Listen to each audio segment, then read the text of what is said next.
Rain fell in slow sheets over Port Coquitlam. The pig farm stood dark at the end of Dominion Avenue, its long sheds slumped beneath the weight of a coastal winter. Somewhere inside, a single bulb hummed against the black. The floor was slick with mud and something older. A woman's shoe lay near the door, the strap broken, the small leather heel still warm. Down in Vancouver's east side, a mother waited by a payphone that would not ring. Her daughter had left the Astoria Hotel the night before, wearing a thin denim jacket and pale pink lipstick, and had not come home. The rain kept falling. The pigs shifted in their pens, and on the long dirt road leading back into the trees, a rusted pickup truck rolled slowly toward the farmhouse, its headlights dark, its driver humming softly to himself. The quiet before the storm. Good evening, and welcome. Welcome to the Bedside Historian, where the world grows quiet and the past comes close. Wherever you are listening from tonight, whatever hour it has become on your side of the dark, let the room grow still. Let the light go low. If it feels right, and if the story finds you, a small tap on the subscribe button and a soft hand on the like will help this little candle burn a while longer and let more listeners find their way to this bedside in the dark. And now, let the world fall quiet. Let the years slip backward, one by one, until the rain begins again over a grey harbour at the far edge of a country that has not yet learned to look at itself. The year is 1979. The place is Vancouver, in the province of British Columbia, in the western reach of Canada. And on a narrow strip of pavement called Hastings Street, the street lamps are just beginning to flicker on against a long, low sky. The rain in Vancouver was not the rain of storms. It was the rain of habit. It came in thin sheets from the mountains, drifted down through the wet cedars of Stanley Park, and settled over the harbour like a second skin. The gulls cried above the docks.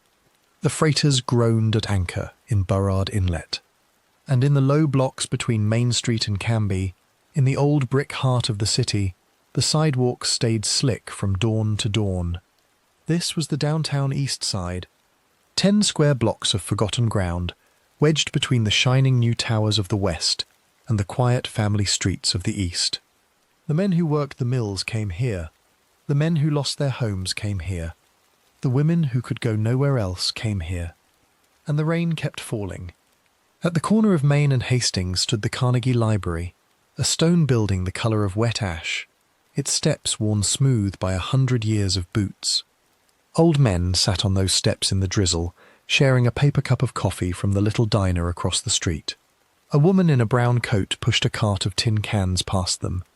A child watched from the window of a tenement above, chin on her small folded hands.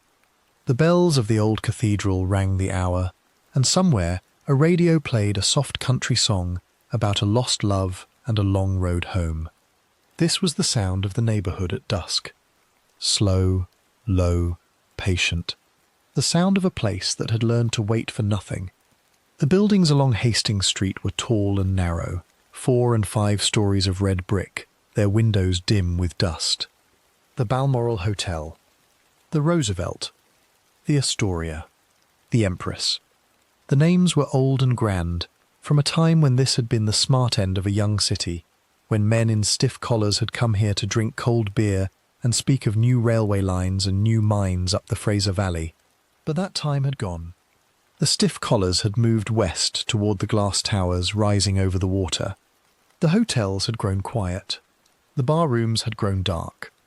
And the rooms upstairs, once let to travelling salesmen and dock foremen, were now let by the week and by the night, for a few crumpled dollars slid across a scratched wooden counter.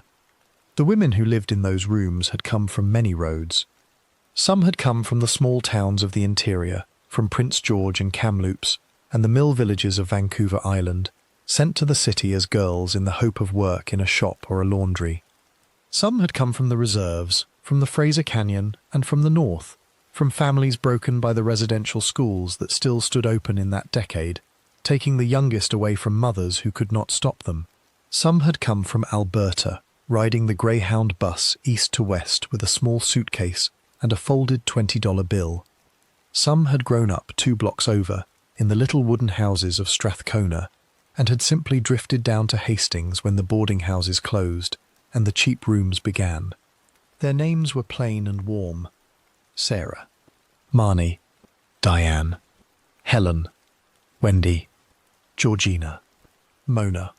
They wore denim jackets and knitted scarves and thin canvas shoes that soaked through in the first block. They carried small vinyl purses with a pack of cigarettes, a plastic comb, a lipstick worn down to a stub, and a folded photograph of a child kept warm inside a birthday card. They lived on toast at the diner counter, on soup at the Mission, on a stew of cabbage and potatoes handed out from a metal pot at the door of the Salvation Army Hall on Cordova Street.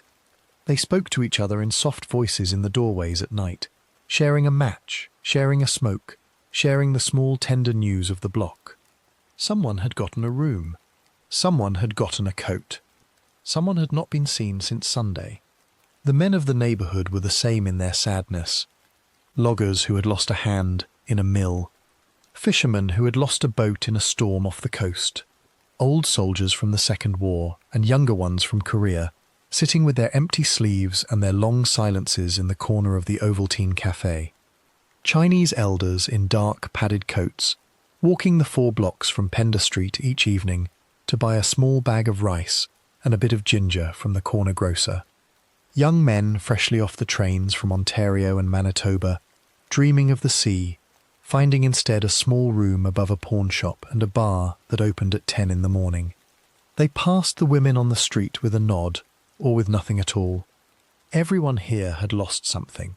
Everyone here knew better than to ask. The Downtown Eastside had a rhythm of its own, and those who lived inside it learned to read it as sailors read the tide. In the morning the mission bells rang, and the long line began outside the Union Gospel on East Cordova, the men and women shuffling forward for a bowl of porridge and a slice of white bread with margarine. By noon the pawn shops opened their steel gates, and the small trades of the day began. A watch traded for a $5 bill, a wedding ring traded for a night's rent. In the afternoon the bootleggers moved their bottles from the back rooms of the hotels, and the beer parlours filled with damp coats. And by evening the street lamps flickered on, one by one, from Main to Carroll, and the neighbourhood shifted again into the long, slow hours of the night, when the sound of a car door closing carried far in the wet air. The women who worked the low track knew every corner of it. They stood in 2s and 3s beneath the awnings, sharing a cigarette against the cold, watching the slow passage of headlights along Hastings and Cordova. They knew which cars belonged to the neighbourhood and which did not. They knew which drivers were kind, which were rough, which paid and which did not. They kept small notes in the margins of paper napkins, license plates and street corners, the small careful record of women who were teaching themselves to survive. They watched over each other with a fierce, quiet tenderness. If one had not been seen for a day, another would go to her room and knock. If a coat had been left on a chair, someone would fold it and carry it to her sister. They were poor. They were often ill. They were often afraid. But they were not alone, and they knew each other by name. Above them, in the little rooms of the Balmoral and the Astoria and the Empress, the walls were papered in old floral patterns gone yellow at the seams. A single bulb hung from the ceiling, wrapped in a paper shade the colour of tea. The bed was iron, the mattress thin, the blanket a woolen army green. On the small dresser sat a jar for coins, a hairbrush, a bottle of drugstore perfume, and always a photograph. A baby on a blanket. A young girl in a white communion dress. A boy at his First Nations powwow in a beaded vest. A mother in a housecoat, standing at the kitchen door of a small home in Merritt or Williams Lake. The photographs were the last thread. They were the reason. They were the small folded proof that the woman in this room had been someone's daughter, someone's mother, someone's sister, once, and still. Below the windows the traffic hummed on. Green and white police cruisers passed with a slow, uninterested light. Yellow taxis rolled up to the curb and rolled away again. And on the sidewalks below, the women waited and watched and worked. There were places in that neighbourhood where kindness still lived in small, stubborn corners. There was the Ovaltine Café, its long counter shining under fluorescent bulbs, its plates of hot beef sandwiches and thick brown gravy set down before women who had not eaten in a day. There was the old barber on Powell Street who cut a woman's hair for free on a Friday afternoon if she wanted to feel new. There was the priest at Sacred Heart who kept a pot of coffee on the stove and a chair by the window for anyone who needed to sit for an hour out of the rain. There was the pharmacist on Main Street who slid a bandage across the counter without asking a question. And there was the diner on East Hastings, run by an old woman from Naples, who would set down a plate of spaghetti in front of anyone who came in with the shakes and would not take a coin for it. These small mercies kept the neighbourhood alive. But the mercies did not always reach. There were nights when the wind came off the harbour with a bitter salt, when the rain turned to sleet against the windows of the Sunrise Hotel, and a woman would stand on the corner of Main and Cordova for hours in a jacket too thin, waiting for a car that did not come, or waiting for one that did.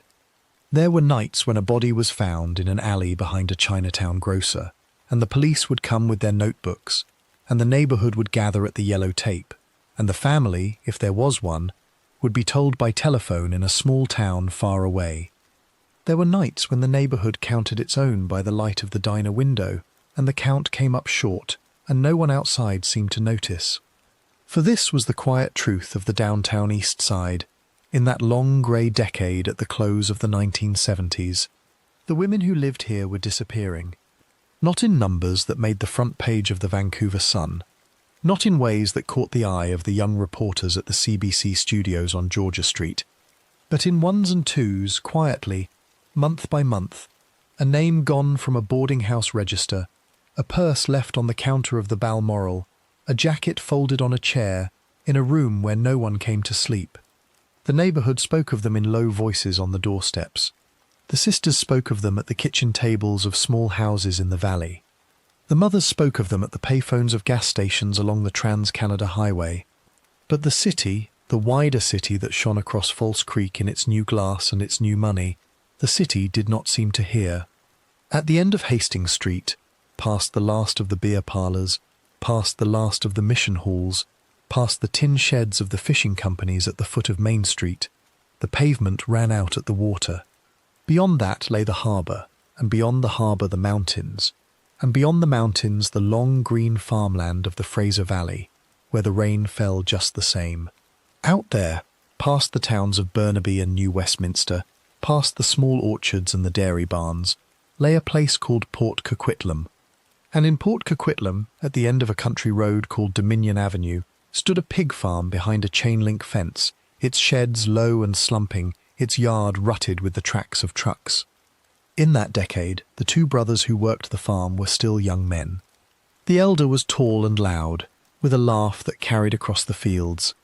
The younger was small and quiet, with a soft mumbling voice, and hands that had grown up around the killing of pigs. They lived alone in the old farmhouse, their mother newly buried, their father not long gone before her. And on the long dirt road leading in from the highway, no lights burned at night, and no one from the city ever came. The rain fell over both places in the same slow rhythm. Over the boarding house rooms of Hastings Street, where a woman in a thin denim jacket smoothed her hair before a small chipped mirror. Over the pig pens of Dominion Avenue, where the animals shifted in the mud and the wind moved the loose tin of the sheds. Two worlds separated by 25 miles of wet highway. Two worlds moving toward each other in the dark. And in between them, the years of the 1980s were only beginning to turn, and the first of the missing had not yet been named. The farm at Dominion Avenue. I'll write chapter 2 now, focused on the farm and the family who built it, ending with momentum toward Robert's childhood.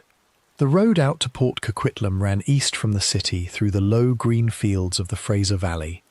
In the years before the highway was widened, it was a slow 2-lane road, patched and grey, winding past dairy barns and cranberry bogs, and the small wooden houses of hop pickers. The rain fell the same out here as it fell over Hastings Street, but the air was different. It smelled of wet cedar and cut grass, and the sharp sour tang of hog barns on the wind. To reach the farm one turned north off the Lougheed Highway, past the old brick railway station, past the grain elevator, past the little wooden church with the white steeple, and then east along a narrow lane called Dominion Avenue. The pavement gave way to gravel, and the gravel gave way to mud, and at the end of that road stood a chain-link gate hung with a rusted sign that read simply, Pickton Brothers. Beyond the gate, the land opened into a low, flat pasture of about 17 acres. In the middle stood the farmhouse, a 2-story frame building painted a faded green, its porch sagging on the north side, its shingles curled by many winters. Around it stood the sheds. There was a low slaughterhouse of white-painted planks, its door hung on old iron hinges. There was a barn of grey weathered board, its loft empty of hay. There was a long tin shed for the pigs, its roof pocked with rust, its floor slick with slurry. And behind the sheds, in a field of thistle and blackberry, stood the pens, ringed with wire and cedar posts, where the animals moved in slow, patient herds through the mud. The farm had not always looked this way. In the years just after the war, when Leonard Pickton had bought the land with his young bride Louise, it had been a small, tidy holding of neat white fences and a red-painted barn. Leonard was a quiet man, thin and stooped, with hands the colour of walnut and a habit of standing at the fence line at dusk to watch the light fade over the mountains. He had grown up in the interior, in the cattle country of the Nicola Valley, and he had come to the coast in the 1930s looking for steadier work. He found it on the farms of the Fraser Valley, and after the war he had scraped together enough to buy a little land of his own. Louise was another matter. She was a tall, broad-shouldered woman with a wide, plain face and a mouth set in a straight, hard line. She had grown up on a dairy farm in Sardis, further up the valley, and she carried the manners of that country with her. She wore a house apron over a print dress, kept her hair pinned back in a tight grey knot, and spoke in a low, flat voice that brooked no argument. She kept the books of the farm in a small ledger of ruled paper, in a hand as square and steady as the rows of a fence. She counted every coin, every hog, every sack of grain. On market days she drove the truck into New Westminster herself, her boots caked with mud, and she stood in the auction ring in her heavy coat, while the men touched their caps to her. She was not loved by her neighbours, but she was respected, and in the small tight world of the valley farms, that was enough. 3 children were born to Leonard and Louise in the old farmhouse. The eldest was Linda, born just after the war, a small, quiet girl with her father's dark eyes. Then came David, born a few years later, a broad, boisterous boy with his mother's build. And last, in the autumn of 1949, came Robert, called Willie by the family, a slight fair-haired child with a soft voice and a way of standing at the edge of a room without being noticed. The 3 grew up in the small back rooms of the farmhouse, sharing the narrow stairs and the single bath. Linda was sent away young, boarded out with an aunt down the valley to be raised in a cleaner house, in a quieter room. But David and Robert remained on the farm, and the farm remained the whole of their world. The rhythms of that world were set by the animals. Before dawn, Leonard would rise and pull on his rubber boots and cross the muddy yard to the pig shed with a hurricane lantern in his hand. The pigs would stir at the sound of him, their small pink shapes rising up from the straw, their soft snorts filling the low tin roof. He would toss down the slop of the day, a wet grey mash of kitchen scraps and boiled potatoes and skimmed milk, and the pigs would come to it with a rush, and he would stand and watch them, and count them, and check the sores on their flanks. Then he would move to the calves and to the chickens, and back to the house for breakfast, and by the time the sun rose over the western mountain, he would already have been at work for 2 hours. Louise ran the slaughterhouse. She would pull on a canvas apron stained brown with old blood, and she would take a wooden mallet and a long, thin knife from a rack on the wall, and she would work through the morning without a word. The men of the valley brought their pigs to her by the truckload, and she killed them cleanly, one by one, in the small white shed. The blood ran through a grate in the floor and into a pit behind the sheds. The carcasses were hung on iron hooks along a rail and scalded in a great copper tub of boiling water, and then scraped and gutted and hung to cool. Louise would work at this from breakfast to noon, and then wash her hands in a bucket at the door, and walk back into the kitchen to make her sons a lunch of white bread and cold pork, as if nothing at all had happened. The children ate quietly at the long wooden table, and did not ask questions, and Louise did not offer any. The farmhouse itself was a plain and lightless place. Its rooms were small, its wallpaper faded to the colour of weak tea. In the front parlour stood an upright piano no one ever played, and a horsehair sofa covered in a knitted afghan. In the kitchen, a black iron stove kept the room warm through the winter months, and a small radio on the shelf above the sink played the farm reports from Cure at 6 in the morning. There were few pictures on the walls. A wedding photograph of Leonard and Louise in a tin frame. A print of a farm dog. A small crucifix of dark wood in the hallway, near the door. There was no ornament, no softness, no warmth of the kind that other houses had. Louise kept it plain because that was how her own mother had kept a house, and because she did not believe in the fussiness of newer women. Leonard did not object. He rarely spoke inside the house at all. The valley around the farm changed slowly through the years. In the 1950s and 60s, Port Coquitlam had still been a small town of 4,000 or 5,000 souls, its main street lined with a single grocer, a hardware store, and a Chinese cafe. Beyond the town lay only farms and forest, and the long, slow bend of the Coquitlam River as it moved down toward the Fraser. The Pickton place was one of many. There were dairy farms along Prairie Avenue, hop gardens along Kingsway, and pig farms scattered thickly through the low bottomland to the east. But by the late 60s, the city had begun to reach out toward Port Coquitlam. New roads were cut. New houses went up on the ridges. The airport at Pitt Meadows expanded, and the freeway pushed east through the valley. The farms began to shrink, and the farmers began to sell. Leonard and Louise did not sell.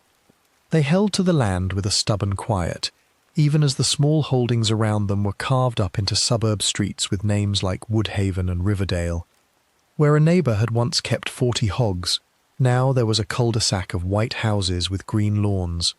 Where a barn had once stood, now there was a strip mall with a pharmacy and a laundromat. But the Pickton farm remained, its chain-link fence, its rutted road, its muddy pens, an island of the old country in the rising tide of the new. The neighbours on the ridge above complained sometimes of the smell of the pigs on a warm summer day, and the boys of the new subdivisions dared each other to climb the fence.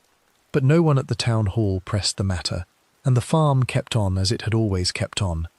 By 1977, Leonard Pickton was an old man. His hands had grown thin and knotted at the knuckles, his back stooped from the years bent over the pig pens.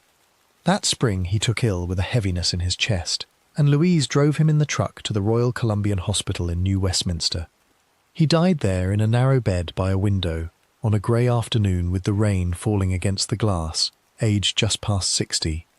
Louise buried him in a plain plot in the Port Coquitlam cemetery, in a coffin of pine, with a small stone that gave only his name and his years. She did not weep at the graveside. She wore her heavy black coat and her plain black hat, and she walked back to the farm the same afternoon, and she went out to the pig shed and finished the feeding that Leonard had left undone in the morning. 2 years later, in the summer of 1979, Louise herself was gone. A cancer had grown inside her, and she carried it silently through the winter and into the spring, and it took her at last in a bed of the same hospital in New Westminster, aged just past 65. She died as she had lived, straight-backed and stern-faced, and she left the farm to her sons. Linda was already grown and gone, married and living in the city. David was 30, tall and loud and heavy through the shoulders, with a broad, flushed face and a booming laugh. Robert was 29, small and slight and soft in the voice, with the same fair hair and the same watchful eyes that he had carried as a boy at the kitchen table.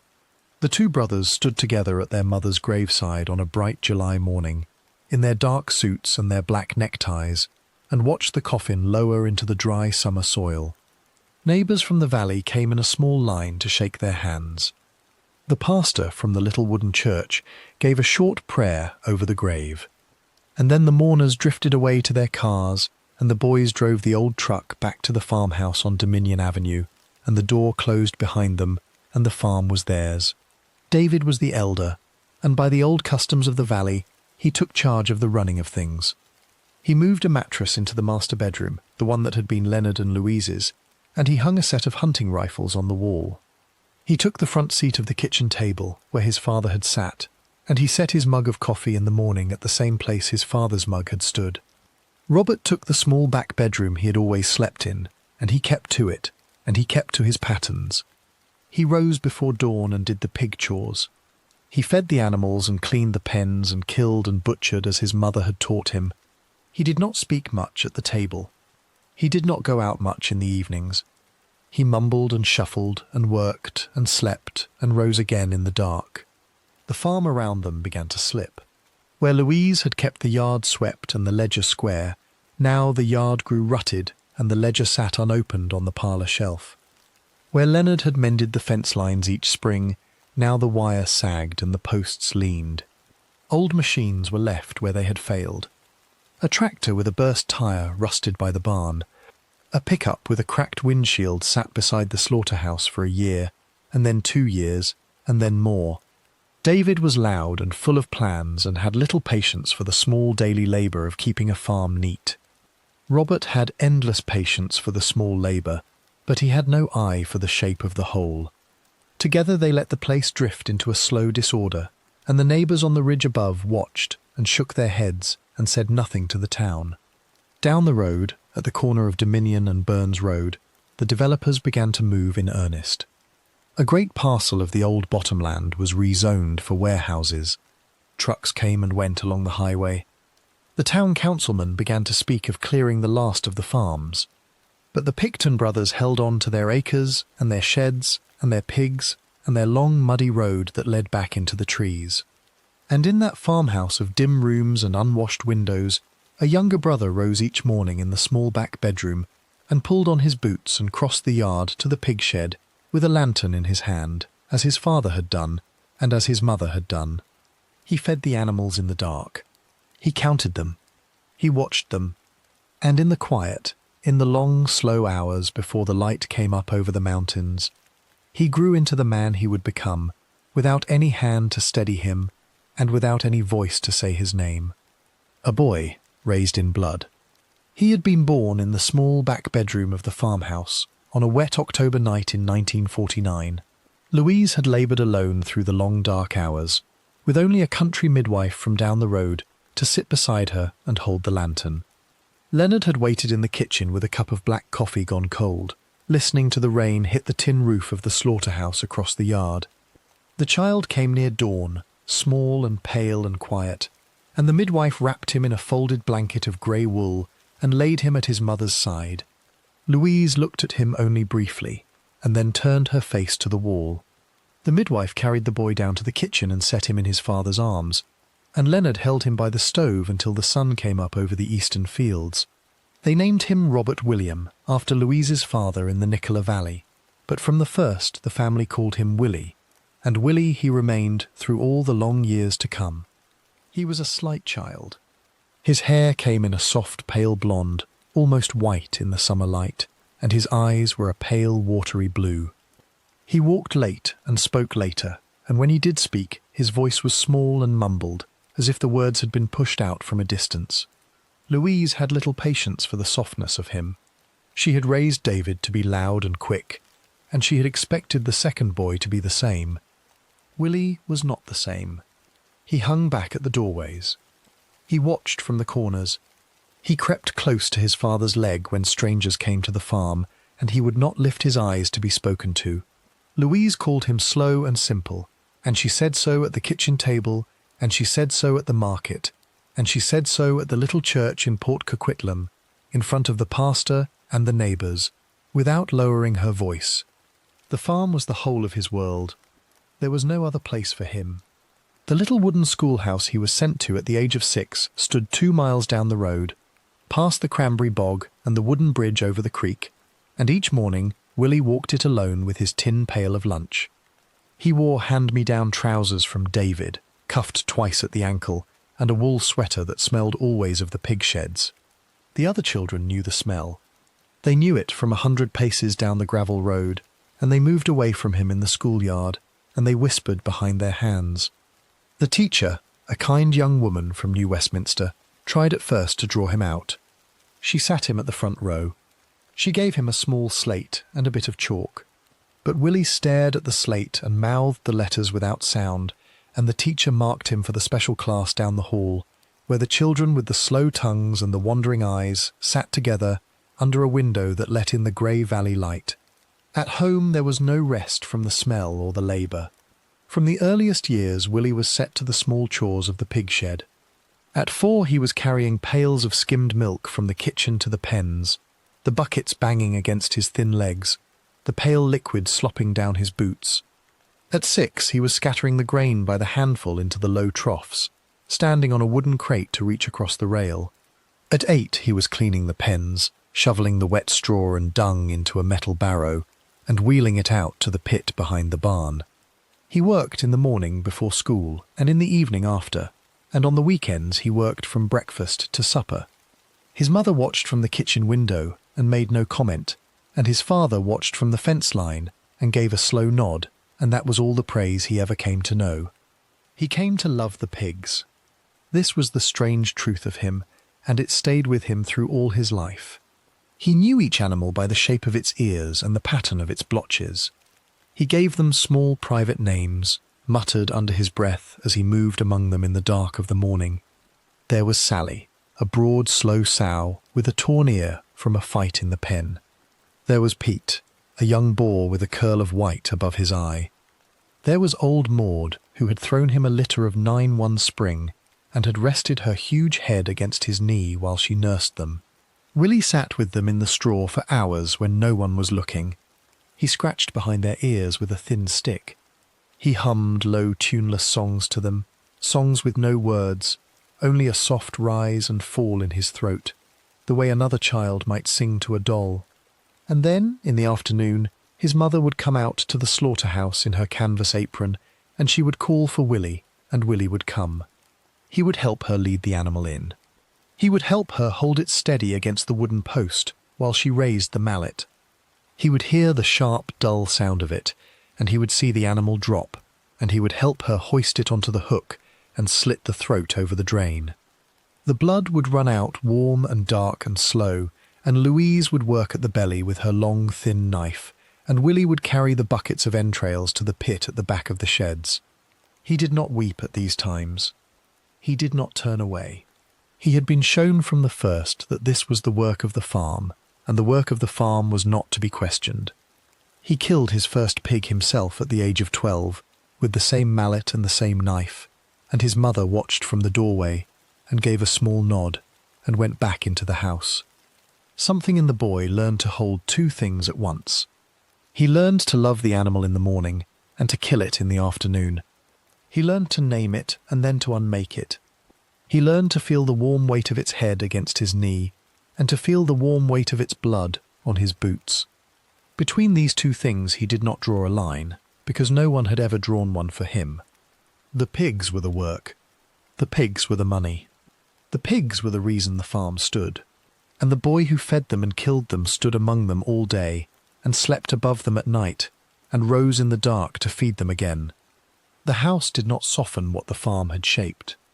Louise ran the kitchen as she ran the slaughterhouse, with quick hands and a hard voice. Meals were plain and quick. A slab of boiled pork on a plate, a pile of white potato, a slice of buttered bread. The boys ate with their heads down and their elbows tight. If Willie spoke out of turn, Louise would strike the back of his head with the flat of her hand, and he would not speak again for the rest of the meal. If he spilled his milk, she would send him from the table without another bite. She did not embrace her children. She did not sit beside them in the parlour of an evening. She kept her ledger open on her lap by the lamp, and she counted the sums of the day, and the boys took themselves to bed when the light in the kitchen went out. Leonard was a kinder presence, but a distant one. He came in from the fields at dusk with his shoulders bent and his boots caked with mud, and he sat at his place at the table and ate what was set before him. He spoke rarely, and when he did, his voice was soft and low, as if he had learned long ago that silence was safer than sound. On some evenings, when Louise was busy at her books, he would call Willie out to the porch and sit with him on the steps, and the 2 of them would watch the sun set behind the mountains. Leonard would smoke a hand-rolled cigarette in a slow, careful way, and Willie would sit at his side without speaking, and the pigs would grunt low in their pens across the yard, and the crickets would begin. These were the warmest hours the boy would ever know. They were rare, and they were short, and they left him hungry. His brother David was a stronger sort of company, but a harder one. Where Willie was small and slow, David was tall and quick and full of noise. He was 3 years older, and he ruled the small back rooms of the farmhouse by simple size. He teased Willie for his mumbling voice. He shoved him in the yard. He took the last cut of the pork at the table and dared Willie to speak of it.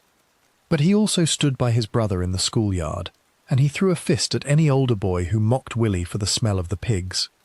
In the long summer evenings they built forts of scrap wood behind the slaughterhouse, and they hunted rats in the barn with a homemade slingshot, and they slept sometimes together in the loft when the heat of the house grew too heavy. David was the only person who ever laid a hand on Willie in kindness, and Willie followed him about the farm like a small shadow, and would have followed him anywhere. The sister, Linda, was not part of this world.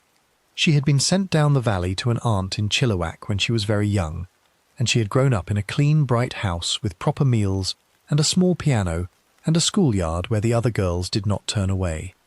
She came back to the farm only on holidays, and she stood at the edge of the yard in her town coat and her clean shoes, and she looked at the mud and the sheds and the low, dim windows of the farmhouse with an expression the boys could not read. She kissed her father on the cheek. She spoke a few careful words to her mother. She did not embrace her brothers. And by the second afternoon she would be gone again, driven back down the highway in her aunt's car, and Willie would stand at the fence and watch the dust settle on the road, and he would say nothing, and he would go back to the pigs. The years passed in this shape. Willie grew into a small, wiry boy, and then into a small, wiry man, and he did not grow much beyond that. He never lost the fair blonde hair, or the pale blue eyes, or the low mumbling voice. He never learned to read past a boy's level, and he never wrote more than his own name. He left the schoolhouse at 14, when the province would let him, and he came home to the farm for good, and no one in the household spoke of it. He put on his father's spare boots.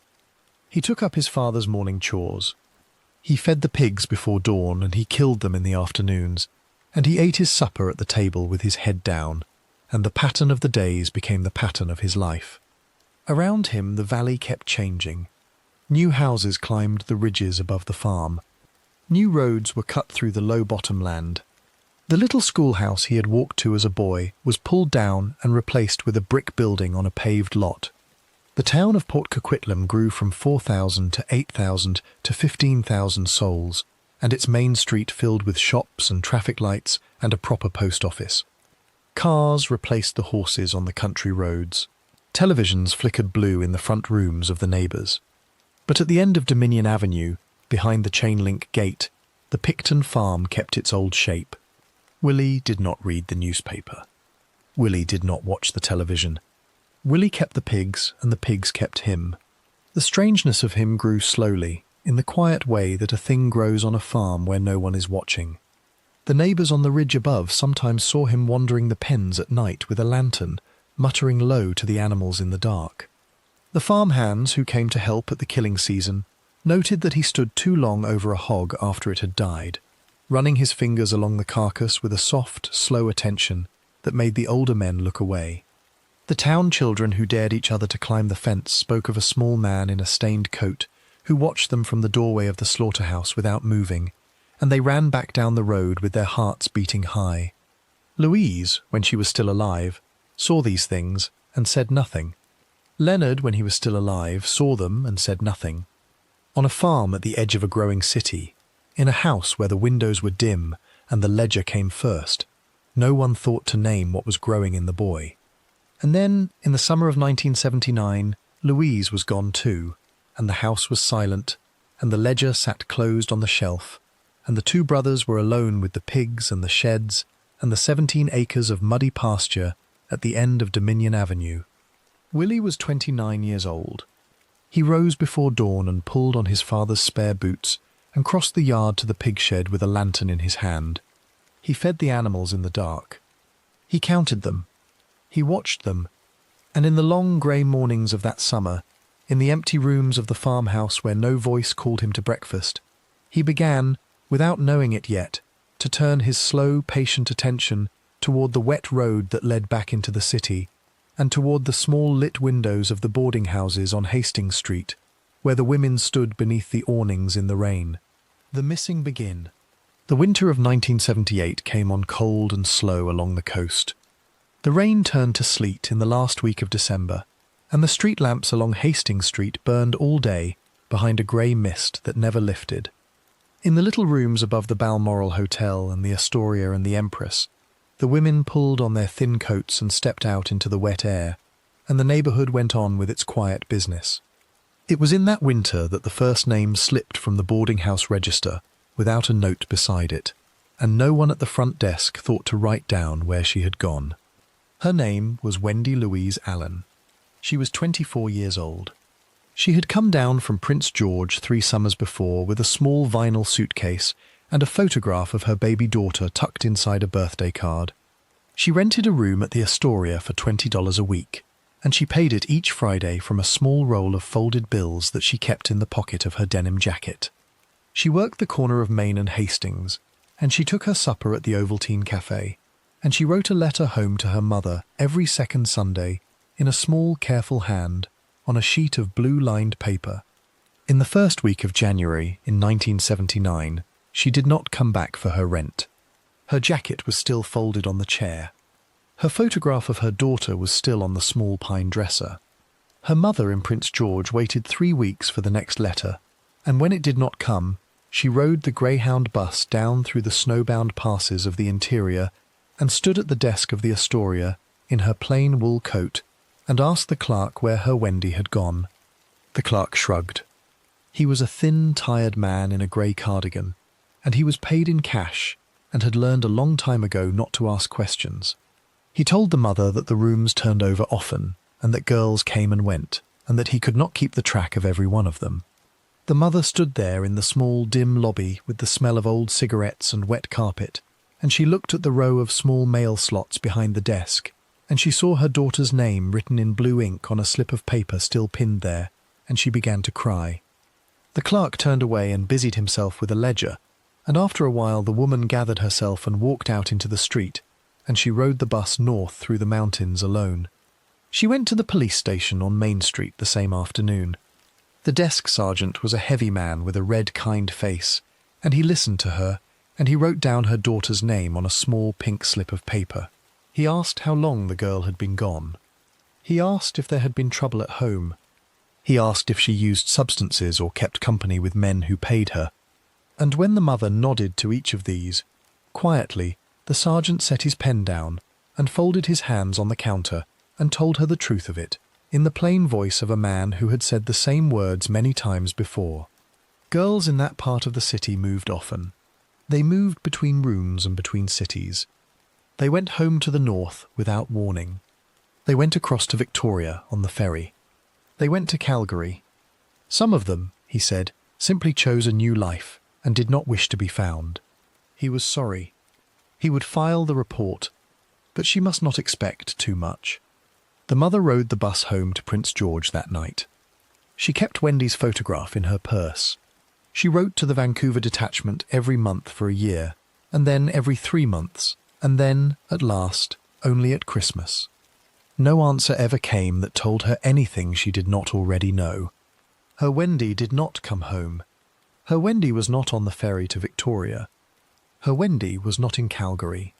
Her Wendy was simply gone, from the boarding house register, from the corner of Main and Hastings, from the small blue-lined pages of the letters that had stopped in the first week of January. She was the first of the vanished, but she was not the last. Through the year of 1980, and the year after, and the year after that, the women of the low track began to disappear, in a slow, steady rhythm, one and then another, from the doorways along Cordova and Powell and Alexander, from the small rooms above the beer parlours, from the corners where they stood beneath the awnings in the wet dusk. Sometimes a woman was gone for a night, and then for a week, and then for a month, and then it was understood that she would not come back. Sometimes a purse was left on the counter of the Balmoral for 6 months, and no one claimed it.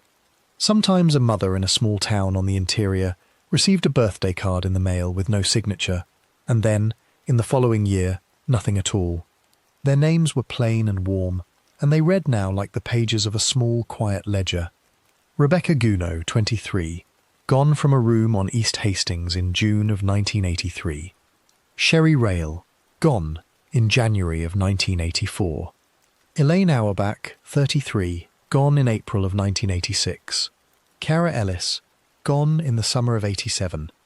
Andrea Borhaven, gone in the winter of 1997. The neighbourhood knew each of them. The women of the boarding houses had shared a match with them on the wet steps of the Balmoral. The old cook at the Ovaltine had set a plate of hot beef sandwich down in front of them. The barber on Powell Street had cut their hair for free on a Friday afternoon. They had folded their coats over the backs of chairs in small rented rooms, and they had kept photographs of children and mothers on the dressers, and now the coats were gone, and the photographs sat alone in the dim yellow light of the boarding house lamps. The sisters of the missing began to come to the neighbourhood. They came from Sardis and from Chilliwack, from Hope and from Merritt, from the mill towns of the north and the fishing villages of the coast. They came in old cars with cracked windshields and worn tyres, and they parked along Hastings Street and stepped out into the rain in their good church coats, holding a folded photograph in a small purse. They walked from doorway to doorway. They stopped at the desk of the Balmoral and the Astoria and the Empress. They asked at the mission halls and the beer parlours and the corner grocers. They spoke to the women on the steps of the Carnegie Library, quietly, in low voices, showing the photograph. "Have you seen my sister? Have you seen her since Christmas? Have you seen her since her daughter's birthday?" The women on the steps would look at the photograph, and they would nod slowly, and they would say the name they had known her by on the street, and they would say when they had seen her last. 2 months ago, 3 months ago, since the first snow, since the summer, not since. The families went from the boarding houses to the police station on Main Street. They stood at the counter in their wet coats and set the photograph down before the desk sergeant, and they asked for help. The sergeant would take the details in a plain hand, on a small pink slip of paper. He would ask the same questions. He would give the same answers. He would file the report in a metal cabinet at the back of the room, in a folder marked with a code that meant, in the private language of the department, that the missing was a woman of the low track, and that the case could wait. Some of the constables who worked the neighbourhood tried, in their small way, to do more. There were officers who knew the names of the women on the corners, who bought them a cup of coffee at the Ovaltine on a cold morning, who wrote down the licence plates of cars that had frightened them. But their reports went up through the chain and stopped somewhere on a desk higher up, and the folders in the metal cabinet grew thicker, and no name in them ever led to another name. The sisters and mothers went back to their small towns with the photographs still in their purses. They wrote letters. They made telephone calls from the payphones of gas stations along the Trans-Canada Highway, feeding quarters into the slot, waiting on the crackling line for a constable who was always in a meeting, always at lunch, always off duty. They wrote to the newspapers.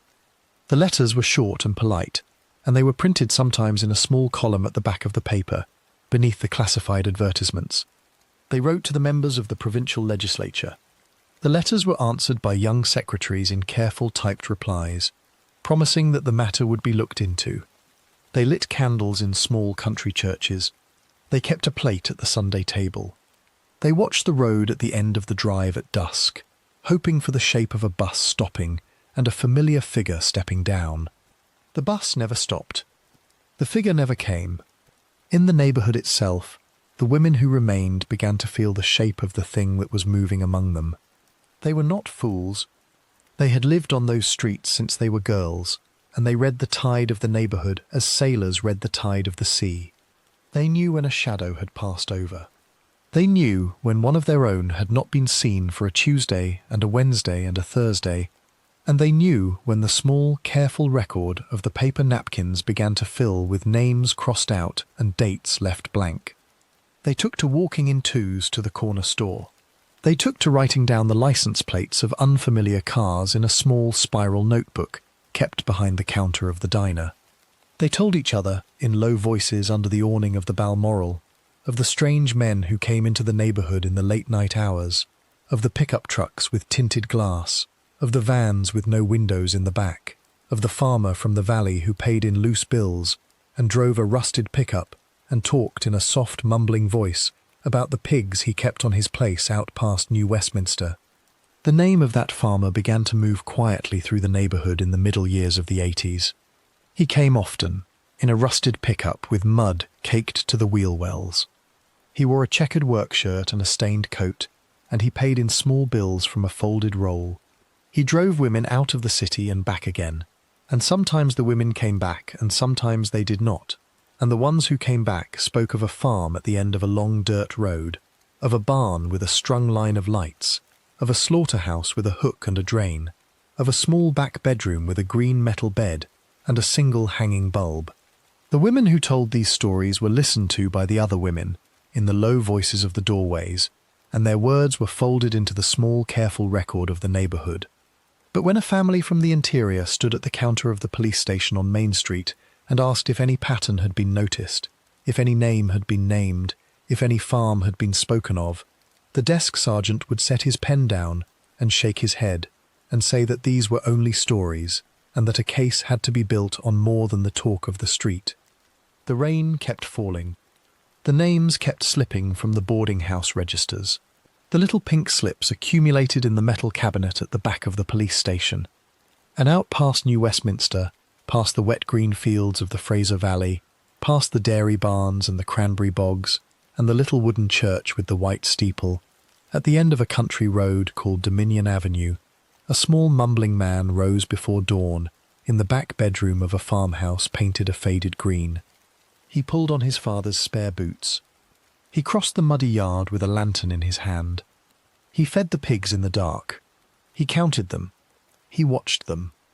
And when the feeding was done, he climbed into the rusted pickup and he turned the wheel toward the wet road that led back into the city, toward the little lit windows of the boarding houses on Hastings Street, where the women waited beneath the awnings for a car that would come, and a car that would go, and a name that would be crossed from a register in the morning. Piggy's Palace. The idea for the parties came first from David, in the way that most of the loud ideas on the farm had always come from David. It was in the autumn of 1996, on a grey Sunday afternoon in the kitchen of the old farmhouse, that the elder brother set his coffee mug down on the pine table and told his younger brother, in his booming, easy voice, that there was money to be made from the barn out back, if they only fixed it up a little and let people in. Willie sat across from him at the table in his stained work shirt, his fair hair thinning now at the crown, his blue eyes fixed on the surface of his own mug. He nodded slowly, in the way he had always nodded at David, and he did not speak.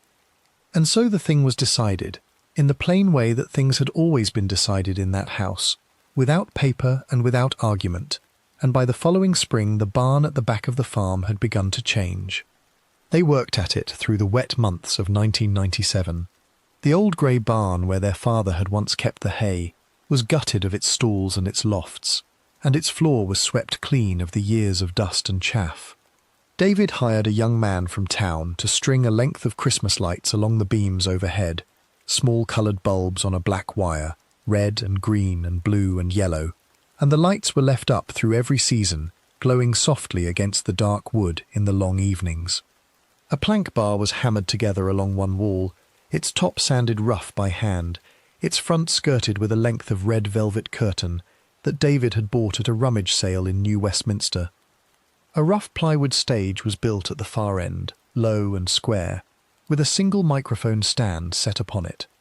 A row of second-hand couches was pushed against the walls, their upholstery worn to the colour of tea, their springs sagging beneath the weight of years.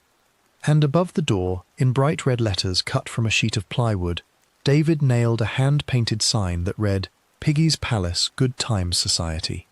They incorporated the thing as a charity in the winter of that year, filing the papers at the provincial office in Victoria under the name Piggy Palace Good Times Society, and listing the stated purpose as the raising of funds for local groups and worthy causes. David signed the papers in his broad, quick hand. Willie signed beneath him in the small, careful letters he had learned as a boy at the schoolhouse down the road. Neither brother read the papers closely. Neither brother understood the shape of what they had made. But the incorporation gave the barn a kind of official life, and it allowed the brothers to sell tickets at the door, and it allowed the beer to be poured without the notice of the town authorities, and through the years of 1997 and 1998, the parties began in earnest. They came on the weekends, at first in a small trickle, and then in a great steady stream. Word moved down the highway from Port Coquitlam into the eastern edges of the city, and outward into the small mill towns of the valley. A cheap party out at the pig farm. Music all night. Beer at $1 a can. No questions at the door. On a Friday evening, the trucks would begin to roll in along the muddy length of Dominion Avenue, their headlights sweeping across the pens, their tyres churning the ruts deeper into the earth. Men in leather vests came on their motorcycles from the clubhouses of the Hells Angels along the Nanaimo Street corridor. Young men from the mills of Maple Ridge came in their pickups with cases of beer in the beds. Truck drivers on their long runs from the interior turned off the freeway and rolled down the country lane to the low grey barn at the end of it. And with them, in the back seats and the passenger seats of the pickups, came the women. They came from the boarding houses of the Downtown Eastside. They came from the corners of Main and Hastings and Cordova and Powell, drawn by the promise of a warm room and a free drink and a place out of the rain for a few hours. They came in twos and threes, in their thin denim jackets and their canvas shoes, sharing a cigarette in the cab of a stranger's truck as it rolled east along the Lougheed Highway.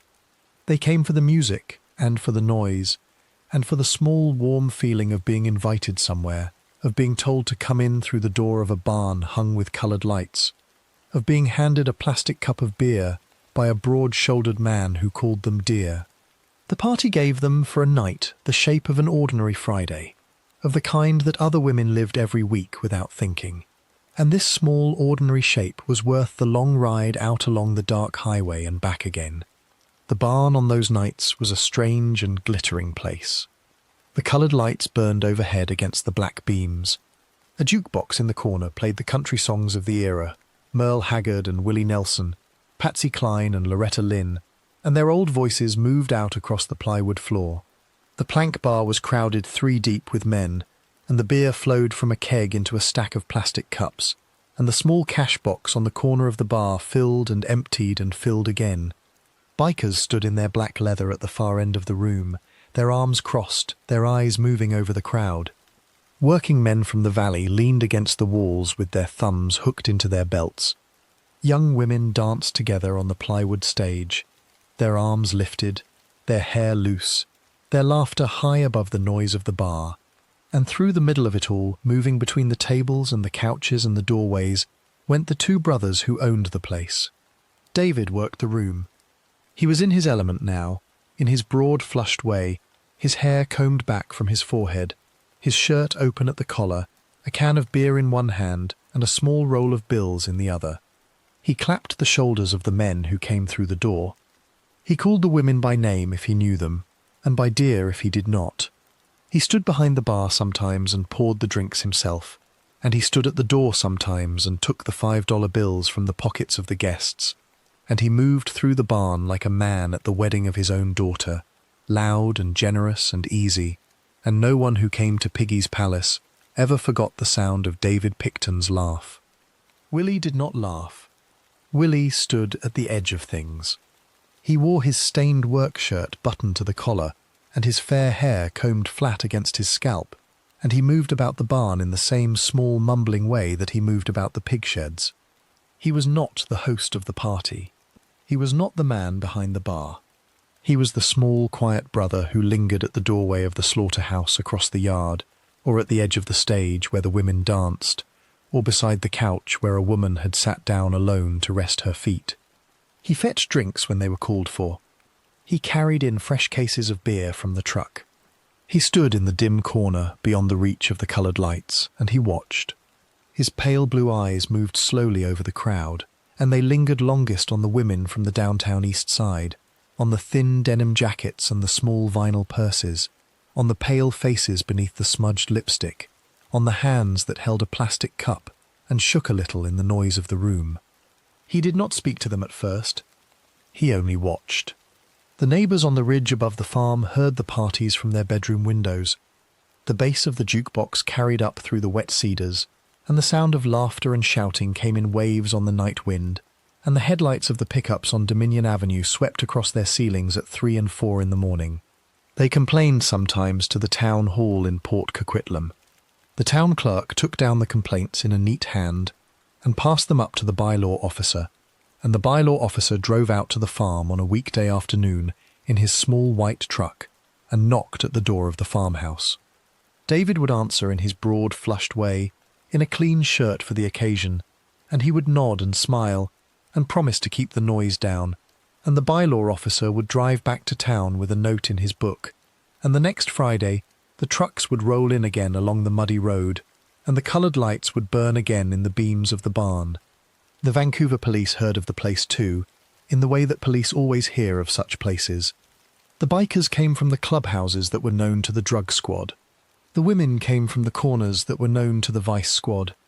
The names of the guests, when they surfaced on the streets of the Downtown Eastside, were names that the constables of the neighbourhood had already written in their notebooks. A young officer working the low track one summer wrote a memorandum to his superiors, describing the parties at the pig farm, describing the mix of bikers and working women, describing the isolation of the site out past the city limits, and the difficulty of watching who came and went along the country road. The memorandum was read, and it was filed, and no action was taken. The barn stood in Port Coquitlam. The women came from Vancouver. The jurisdictions did not meet neatly, and the paperwork of one force did not always cross the desks of the other, and in the small gap between them the parties went on. Through the years of 1997 and 1998 and 1999, Piggy's Palace grew into a fixture of the Eastern Valley. The crowds swelled to 200 and 300 on a Saturday night. The old grey barn was too small now for the number of guests, and a great white tent was pitched in the yard beside it, hung with strings of the same coloured lights. A second bar was set up under the tent. A small trailer was brought in to serve as a room where a person could lie down. The muddy yard filled with pickups and motorcycles and the beat-up cars of the young men from the mills. The pigs in their pens beyond the tent shifted uneasily at the noise and moved in slow circles in the mud, and the wind carried the smell of them out over the parked trucks. And the women from the Downtown Eastside came and drank and danced and rested on the sagging couches, and some of them left before dawn in the back seats of pickups bound back for Hastings Street, and some of them did not.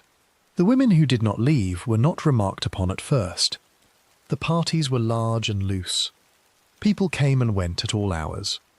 A woman might step out of the barn to smoke a cigarette in the yard and be gone the next time her friend looked for her, and the friend would shrug and think that she had found a ride back into the city with someone.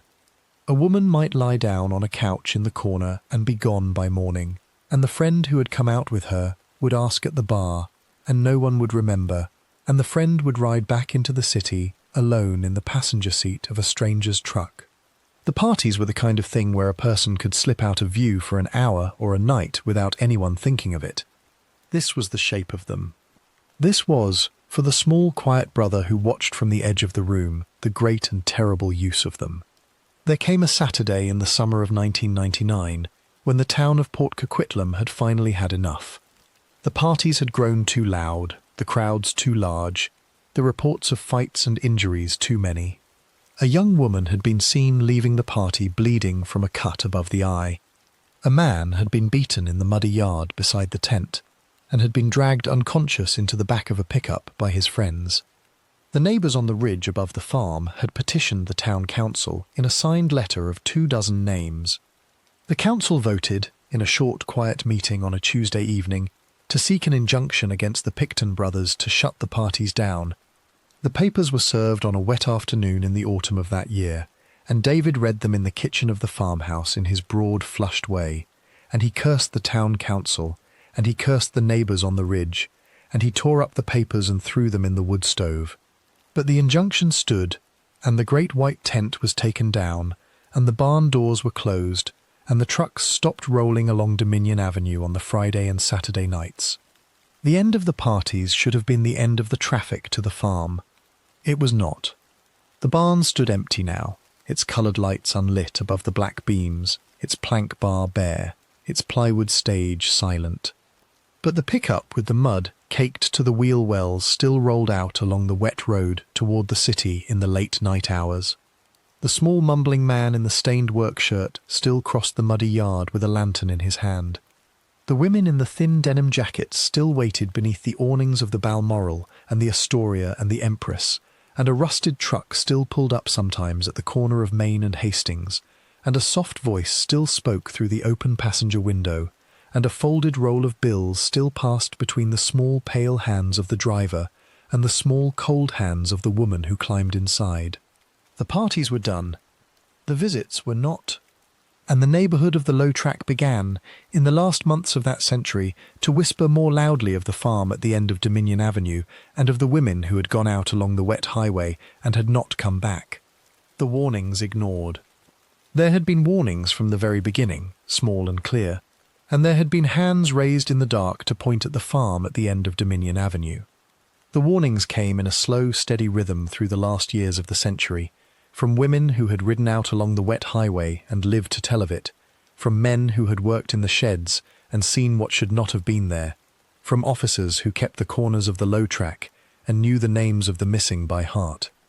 The warnings came, and the warnings were written down, and the warnings were placed inside the metal cabinets at the back of the police stations, and there they sat, in the small pink folders and the plain manila envelopes, while the rain kept falling and the pickup with the mud caked to the wheel wells kept rolling east along the Lougheed Highway. The first of the warnings came in the spring of 1997, on a cold March night when the sky above Port Coquitlam still carried the last of the winter cloud. A woman named Wendy Lynn Eistetter had climbed into the cab of a rusted pickup at the corner of Princess and Cordova in her thin canvas jacket and her wet running shoes, and she had ridden out along the dark highway to the farm at the end of the country road. What happened in the small trailer beside the slaughterhouse was known only to her and to the small mumbling man who had driven her there. But she had come out of it alive. She had fought him in the trailer with the last strength of her small, thin arms. She had taken a kitchen knife from his own hand and turned it back on him in a wild and desperate motion. She had run barefoot from the trailer into the cold, wet yard, bleeding from a dozen wounds along her arms and her belly, and she had made her way in the dark to the highway, where a passing motorist had seen the pale shape of her at the edge of the road and had pulled over in his headlights. She was taken to the Eagle Ridge Hospital in Port Coquitlam, and there she gave her account to the officers of the Coquitlam detachment of the Royal Canadian Mounted Police in a small curtained room. Her hands shook as she spoke. Her fair hair was matted at the temples with dried blood.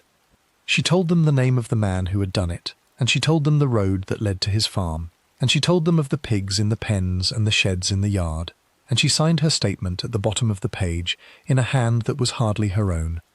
The officers arrested Robert Pickton the same night. He was booked at the Coquitlam detachment on a charge of attempted murder. He was fingerprinted and photographed and held in a cell overnight and released the next day on his own recognizance. And in the following year, in a courtroom of the new Westminster Provincial Building, the charges against him were stayed.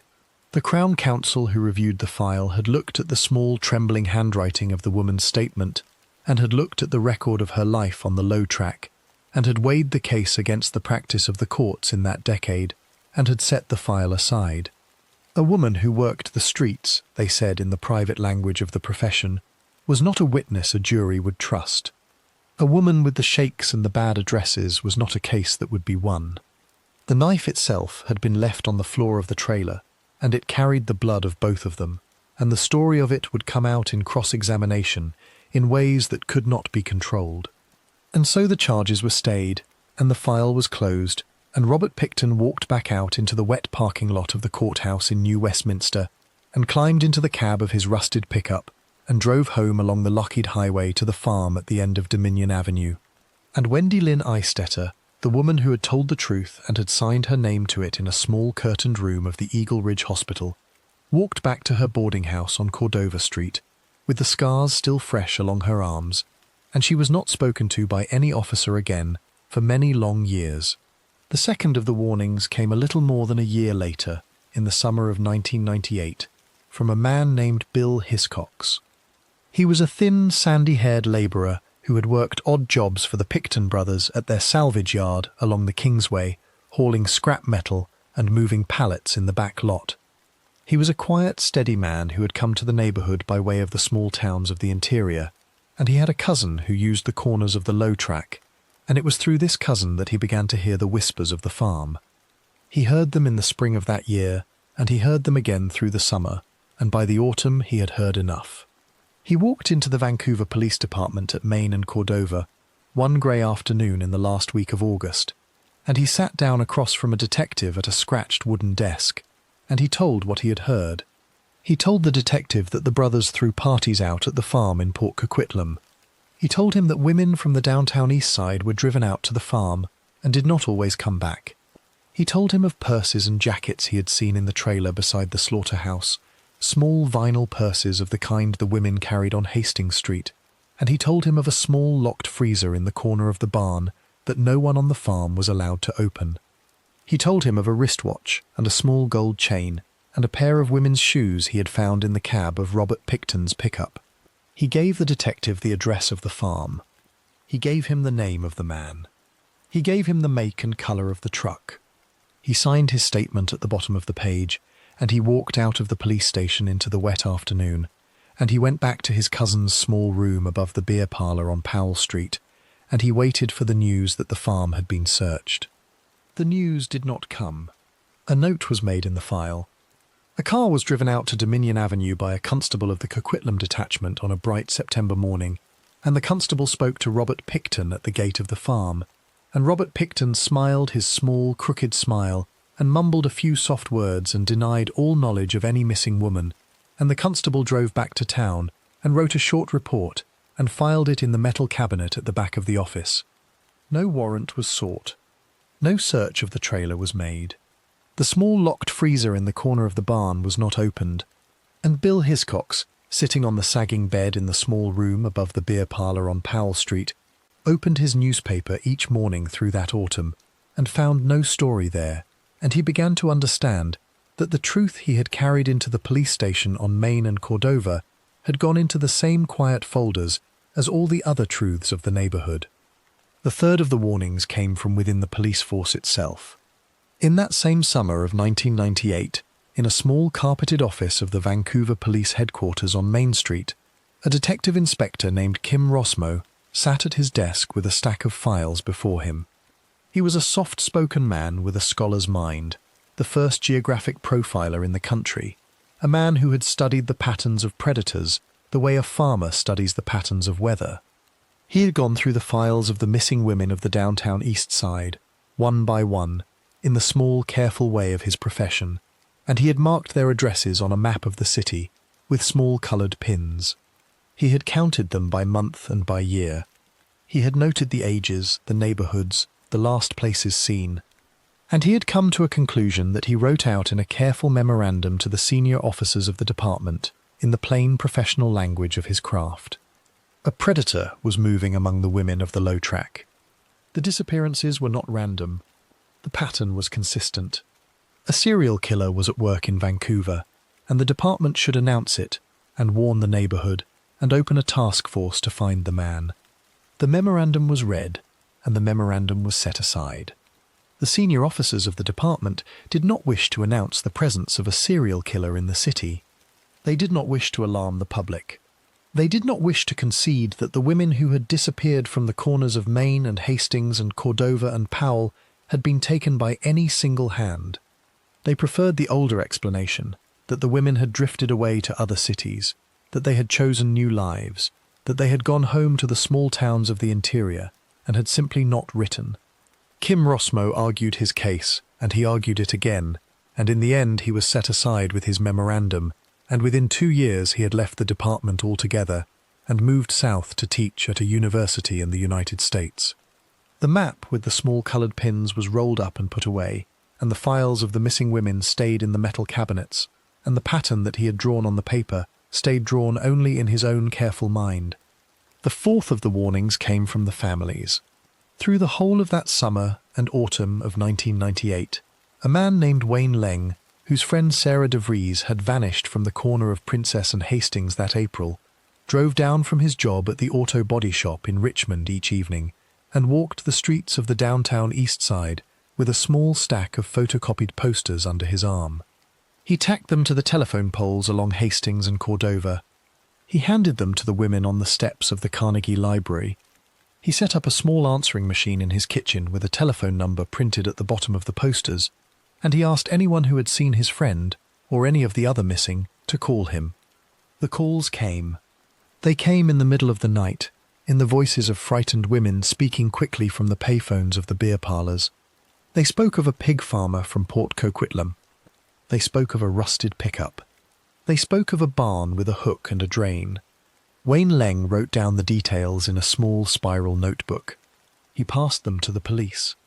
And the police, once again, did not open the door of the trailer beside the slaughterhouse. There was one officer, in that long grey autumn, who tried to listen. She was a young constable named Laurie Shenher, newly assigned to the Missing Persons Unit of the Vancouver Police Department, and she came to the file of the vanished women with an open mind and a full heart. She read the pink slips in the metal cabinet one by one.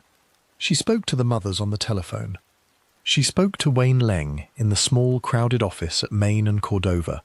She heard the name of Robert Pickton, and she wrote it down, and she requested through the proper channels that the Coquitlam detachment of the Royal Canadian Mounted Police open an investigation of the farm at the end of Dominion Avenue. Her requests were passed up through the chain and out across the jurisdictional line, and they came back down softer than they had gone out. The women had vanished in Vancouver. The farm stood in Port Coquitlam. The city force could not act on land outside the city. The country force could not act on evidence gathered in the city. And in the small gap between the two, the paper of Laurie Shenher's request went in slow, careful circles, and the door of the trailer beside the slaughterhouse stayed closed. The families kept writing. They kept telephoning. They kept coming down to the neighbourhood in their old cars along the highway and standing at the counters of the boarding houses with their folded photographs. In the summer of 1999, the mothers and sisters gathered at Oppenheimer Park on the east side of the neighbourhood, in the wet grass beneath the maple trees, and they set out a long trestle table covered with a white paper cloth. They laid out on the table 31 photographs of the missing, each in its small brass frame. They lit small candles beside the photographs, and they read the names aloud, one by one, in the plain voices of women who had learned to speak in the low tones of the doorway. Sherry Rail, Elaine Auerbach, Cara Ellis, Andrea Borhaven, Marnie Frey, Sarah de Vries, Diane Rock, Georgina Papin, Mona Wilson. The names went on. The rain fell softly on the paper cloth. The candles guttered in the wet grass.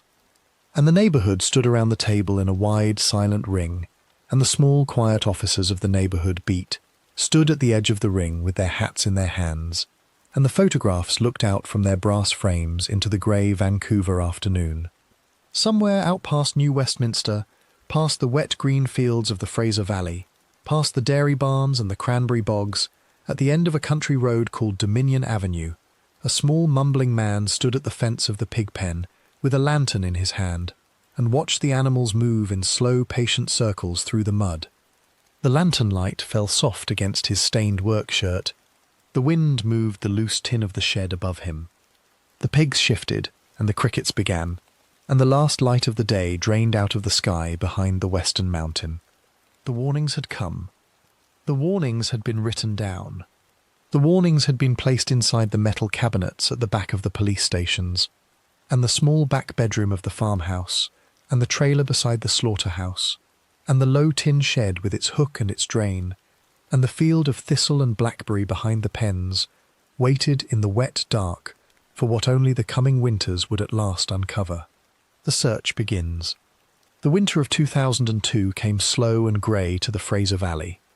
The rain fell for weeks without pause, and the fields along Dominion Avenue lay heavy with standing water. The pigs in their pens moved in the mud through the short daylight hours, and the small mumbling man in the stained work shirt crossed the yard at dawn with his lantern in his hand, as he had crossed it every morning for more than 20 years. But the shape of the days on the farm was beginning to change, in ways he could not yet see. A young corporal of the Coquitlam detachment of the Royal Canadian Mounted Police had opened in the last week of January of that year a small paper file on his desk, and he had begun to build a case that would at last carry his officers through the chain-link gate at the end of the country road. The corporal's name was Frank Henley, and he was a plain, steady man with sandy hair going grey at the temples, a family in a small house in Port Coquitlam, and a habit of arriving at his desk at 6 in the morning with a paper cup of coffee in his hand. He was not a detective of the missing persons unit. He was a working officer of the local detachment, and the file on his desk did not concern the vanished women of the Downtown Eastside. The file concerned a set of firearms.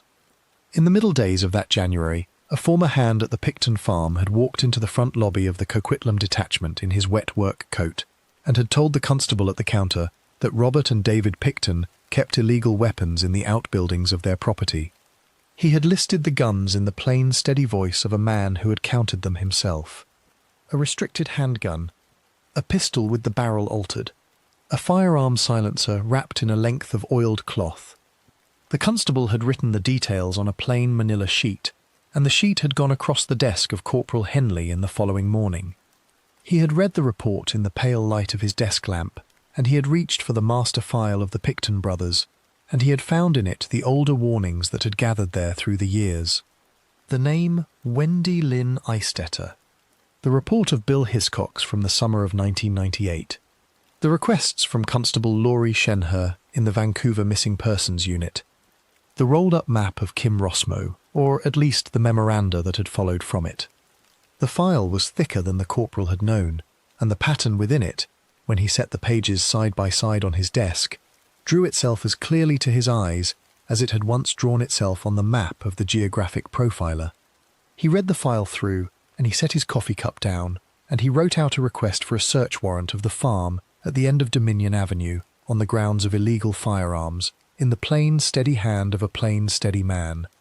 The warrant was granted by a justice of the peace at the new Westminster courthouse on the afternoon of the 5th of February, in a small chambered room with a green-shaded lamp on the desk.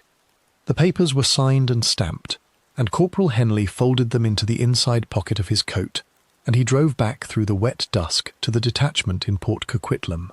He briefed his officers that evening in the small squad room at the back of the building. 6 constables of the local force, 2 members of the emergency response team, a police dog handler with his young Belgian shepherd. They were told that they would arrive at the gate of the farm the following morning at first light, and that they would enter the property under the authority of the firearms warrant, and that they would search the sheds and the trailers for the weapons named in the affidavit. They were told nothing yet of the women. That part of the file had not yet been folded into the plan. The morning of the 6th of February came in a thin grey drizzle. The officers gathered at the detachment before dawn in their dark blue jackets and their heavy boots, and they climbed into their 4-wheel drive vehicles and drove out along the Lougheed Highway to the turn at Dominion Avenue. The pavement gave way to gravel, and the gravel gave way to mud, and the small line of headlights swept slowly down the country lane between the wet cedars.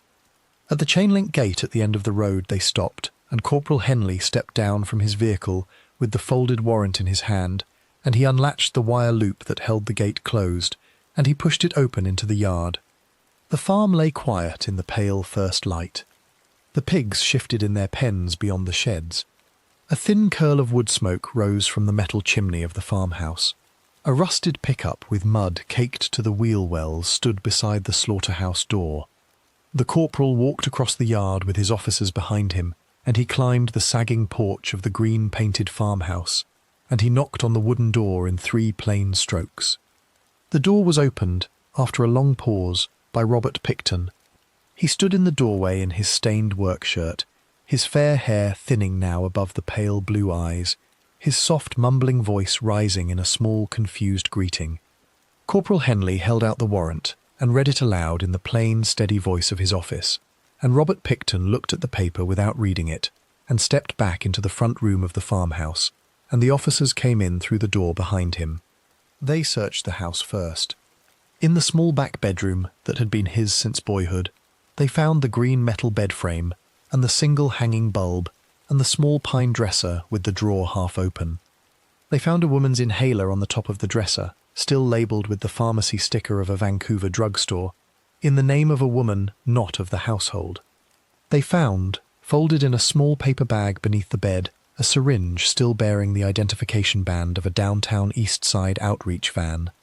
They found on the wall a nail from which hung a woman's handbag, small and vinyl, and of a shape that any officer who had ever worked the low track would have known at once.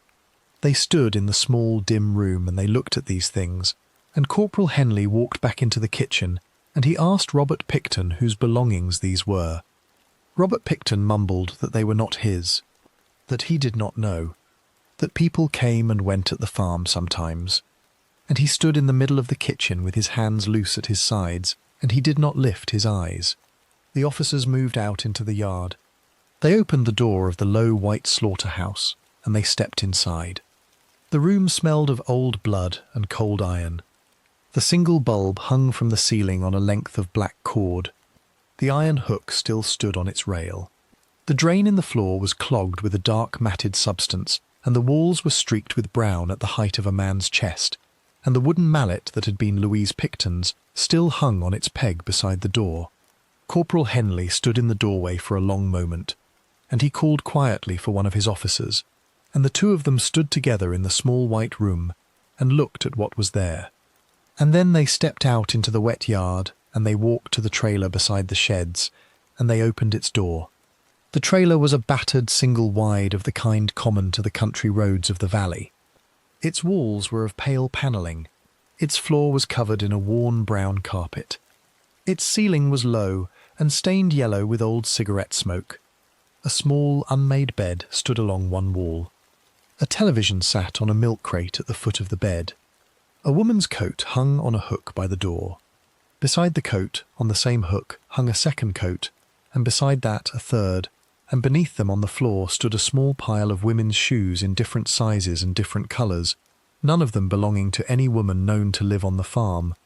The officers stood in the small yellow-lit room, and they did not speak. And then, in the corner of the trailer, in a plastic bag on the floor, an officer found a woman's identification card, still bearing the photograph and the plain printed name of a woman known to the Vancouver police as missing from the Downtown Eastside. The name was Serena Abotsway. She was 29 years old. She had last been seen on the corner of Princess and Hastings in the middle days of August of the previous year. Her mother had reported her missing in the last week of that month, and her photograph had gone into a small pink folder in the metal cabinet at the back of the Main Street station. The card in the plastic bag on the floor of the trailer carried her face and her printed name in the pale grey ink of the provincial motor vehicle branch. Corporal Henley held it in his gloved hand and looked at it for a long moment in the yellow light of the trailer, and he understood then, in a way that no memorandum or map or spiral notebook had ever quite forced him to understand before, what stood around him in the small rooms of the Pickton farm. He walked out of the trailer into the wet yard, and he called on his radio for the officer in charge to come down to the detachment at once. The message went up the chain through the morning. By the afternoon, a call had gone across the jurisdictional line to the Vancouver Police Department. By the evening, a joint task force had been agreed to in principle in a small carpeted office in the city, and by the following morning the officers of the Missing Persons Unit were driving out along the Lougheed Highway in their unmarked cars, and the small farm at the end of Dominion Avenue had passed, in the space of a day, from a firearms warrant to a homicide investigation of a size that no force in the country had ever undertaken. Robert Pickton was arrested that same evening on the charges of unlawful possession of a firearm. He was taken from the farmhouse in handcuffs, in his stained work shirt, and he was driven to the Coquitlam detachment in the back of a marked cruiser. He sat in the interview room in the plain grey light of a fluorescent tube on the ceiling, and he answered the questions of the officers in his soft, mumbling voice, and he said that he did not know how the identification card had come to be in the trailer. He said that the coats belonged to no one he knew. He said that women came and went from the farm sometimes, and that he could not keep the track of every one of them. And he was booked, and he was fingerprinted, and he was photographed under the bright bulb of the identification room, his fair hair combed flat above his pale blue eyes, and he was placed in a cell for the night. In the following days, the search of the farm widened. The Joint Task Force set up its command post in a portable trailer at the edge of the yard. The officers strung yellow tape along the chain-link fence. They erected a great white marquee over the entrance of the slaughterhouse. They began the slow, careful sifting of the property that would come, in time, to be known as the largest forensic operation in the history of the country. Forensic teams from the Royal Canadian Mounted Police Laboratories came down from the interior. Anthropologists came from the universities in Vancouver and Burnaby. Cadaver dogs came from the training kennels in Alberta. The pigs were removed from the pens and driven to holding yards further up the valley. The sheds were sealed and photographed and mapped. The trailer beside the slaughterhouse was catalogued down to its last drawer, and in the small dim rooms of the boarding houses on Hastings Street, and in the small kitchens of the mothers and sisters in the small towns of the interior, and on the sagging porches of the family homes in Prince George and Merritt, and Chilliwack and Hope, the news began to move. A pig farm in Port Coquitlam. A search of the sheds and the fields. Officers at the gate in their dark blue jackets, and yellow tape along the chain-link fence, and a small mumbling man taken away in handcuffs. The mothers who had waited by the payphones for years without answer began to reach for the folded photographs in their purses. The sisters who had walked from doorway to doorway in the wet dusk of the Downtown Eastside began to write their letters again to the Vancouver Police Department. The women of the low track, on the steps of the Carnegie Library in the grey February afternoon, gathered close together and read the newspaper aloud, and the names of the missing were spoken again in the plain, low voices of the doorways. The rain fell on the yellow tape. It fell on the great white marquee over the slaughterhouse. It fell on the muddy yard where the small line of officers stood in their heavy boots, and on the low tin shed where the pigs had been fed each morning by a man with a lantern in his hand, and on the field of thistle and blackberry beyond the pens where the earth would soon give up what it had held for so many long years. And in a cell at the Coquitlam detachment, a small mumbling man sat on the edge of a narrow bunk in the plain grey light of a fluorescent tube, his fair hair combed flat above his pale blue eyes, and he waited quietly for whatever the coming days would bring. The bones in the soil. The earth of the Pickton farm was a wet grey clay, packed hard by the tread of the pigs and the wheels of the pickups, and streaked in every field with the slow drainage of the winter rains. It was into this earth, in the last cold weeks of February and through the long grey spring that followed, that the forensic teams of the Joint Task Force began to dig. They came in their white paper coveralls and their heavy rubber boots. They came with mesh screens on wooden frames, and with wheelbarrows and buckets and small hand trowels, and with the patient, careful attention of men and women who had learned in the laboratories of the universities how to lift a single bone fragment from a shovelful of clay without breaking it. They came in numbers that no one on the small country lane at the end of Dominion Avenue had ever thought to see. By the middle of March there were more than 100 officers and technicians at work upon the 17 acres of the farm, and by the middle of April there were more than 200, and the number would rise, before the summer was out, to a peak of more than 50 at any 1 hour, working shift after shift through the wet weeks and the dry. The land itself had to be red before it could be dug.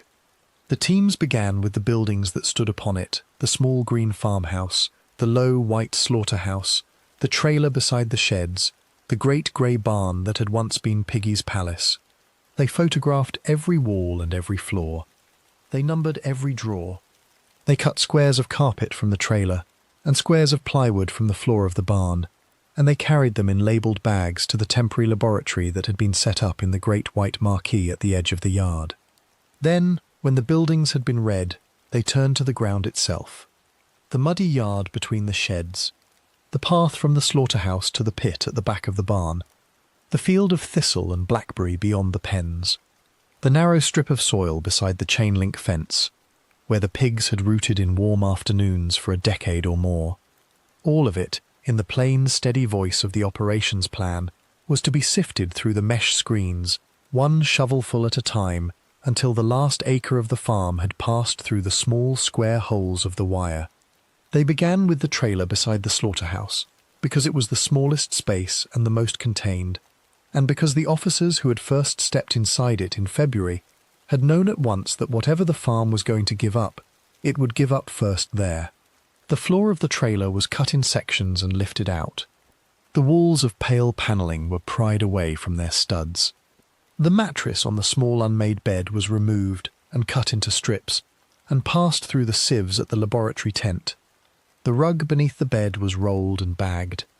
And within the first week of the search, the forensic scientists had reported in the plain professional language of their craft that they had recovered from the trailer the personal effects of at least 3 of the missing women, and traces of blood on the walls and the flooring belonging to more than one person, and small fragments of bone that could not yet be identified, but that were, without doubt, human.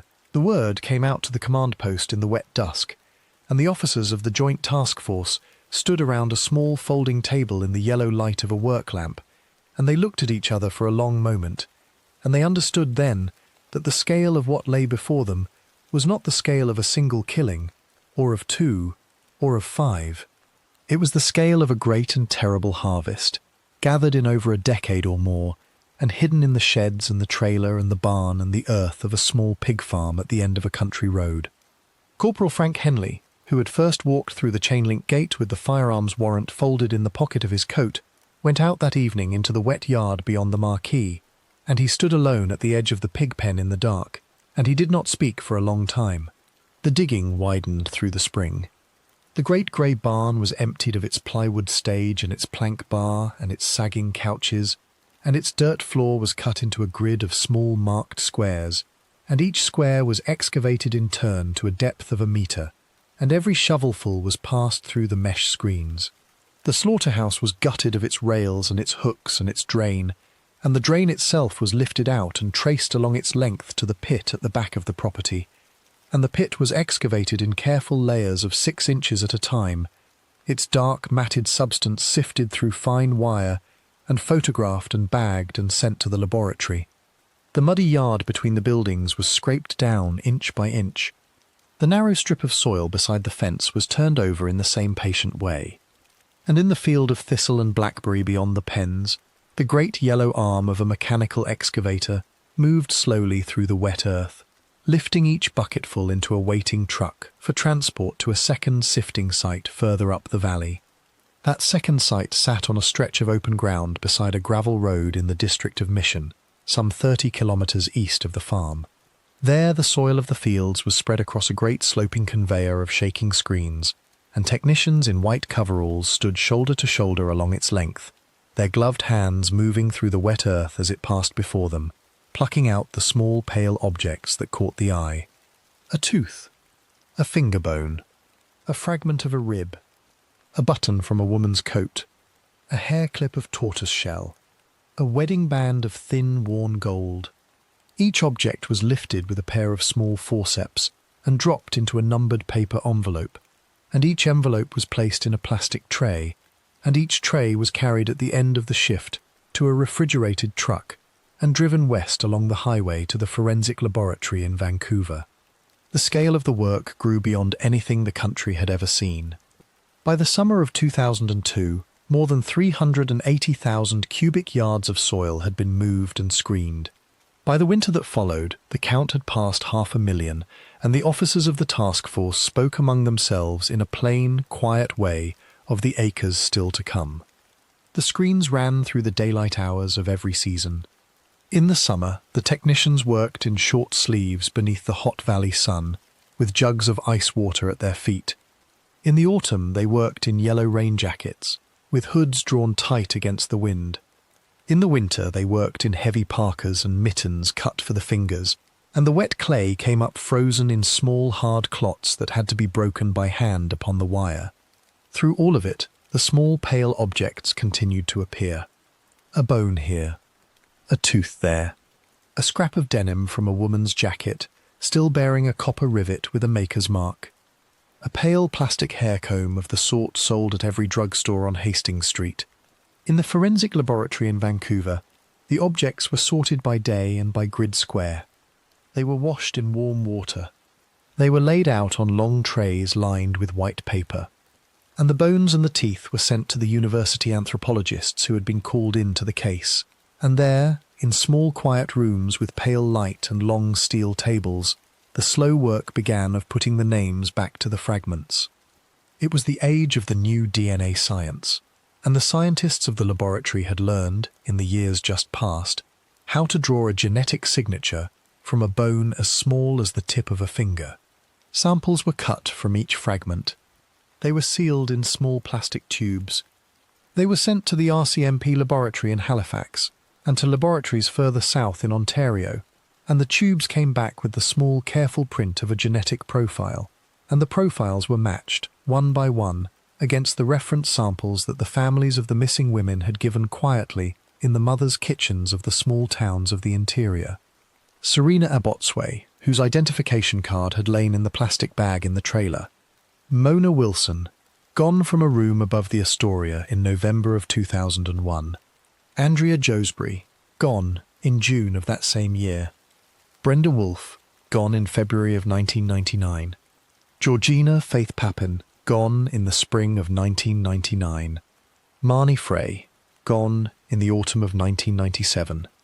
Jacqueline Michelle McDonnell, gone in the winter of 1999. Diane Rock, gone in the autumn of 2001.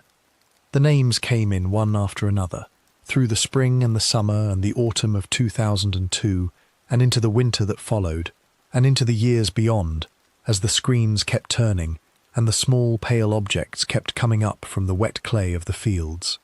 Each match was carried in the plain, quiet way of the profession to the officer in charge of the family liaison. Each family was told, one at a time, in a small, quiet room with a soft chair and a box of paper tissues on the low table. A mother in Prince George, a sister in Chilliwack, a daughter in Merritt, a brother in Hope. They came into the small, quiet room in their good church coats, and they sat down in the soft chair, and the officer spoke the words that they had waited to hear for so many long years, and they were the words that they had prayed. In the middle of every night they would never hear at all. The daughter had been found. The sister had been found. The mother had been found. Not whole, not in the shape they had known her, but her name, at least, had been given back to the world. In the newspapers of that spring and that summer and that autumn, the front pages carried the names one by one, in small columns of black print, with the small photographs of women in the plain frames of their driver's licenses beside them. In the neighbourhood of the Downtown Eastside, the women of the low track stood on the steps of the Carnegie Library in the wet dusk, and they read the columns aloud in the plain, low voices of the doorways, and they crossed the names off, one by one, in the small, careful record they had kept in the margins of their paper napkins for so many long years.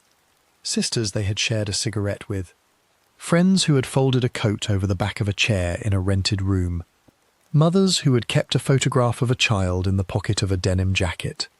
Each name was spoken, and each candle was lit, and the women held each other on the wet stone steps in the grey Vancouver evenings, and they did not always weep, because the weeping had been done for many long years, and what was left in the closing months of that first great winter of the search was something quieter and older than tears.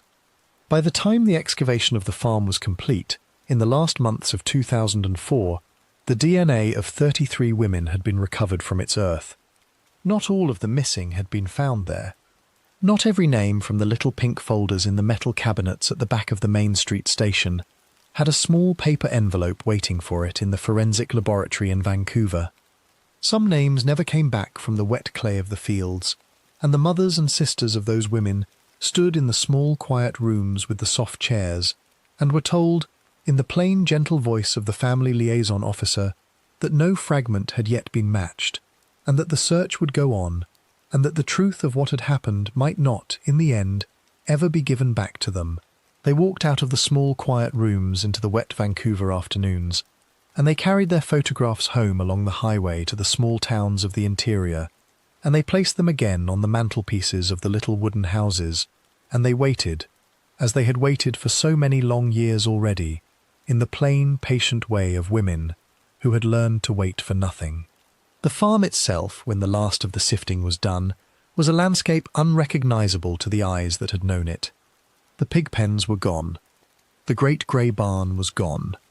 The low white slaughterhouse was gone. The trailer beside the sheds was gone. The little green farmhouse still stood at the centre of the yard, its windows boarded now, its porch sagging, its paint peeling in long grey strips from the weather. But the 17 acres around it lay bare and flattened, cut into a grid of pale squares where the excavators had lifted the earth away, layer by careful layer, to a depth of 1 metre and more. The wind moved across the empty ground and stirred the yellow tape that still ran along the chain-link fence, and the rain fell in the same slow rhythm that it had fallen for so many long years, and the small line of headlights of the workers' vehicles came and went along the muddy road at dusk, and the pigs, which had been driven from the pens in the first weeks of February, did not return. Somewhere across the wet fields of the Fraser Valley, in a small cell at the pre-trial centre in Port Coquitlam, a small mumbling man sat on the edge of a narrow bunk in the plain grey light of a fluorescent tube, and he waited for the papers of his indictment to be brought to him. His fair hair was combed flat above his pale blue eyes. His voice, when the guards came to speak to him, was as soft as it had ever been in the small back bedroom of the farmhouse. Outside his cell, in the offices of the Crown Counsel in New Westminster, the lawyers were laying out on their long conference tables the photographs and the reports and the pale paper envelopes with their small, careful contents, and they were beginning the slow, patient work of choosing which of the 33 names would be carried, at last, into a courtroom, and which would have to wait for a later day that might never come. The trial in New Westminster.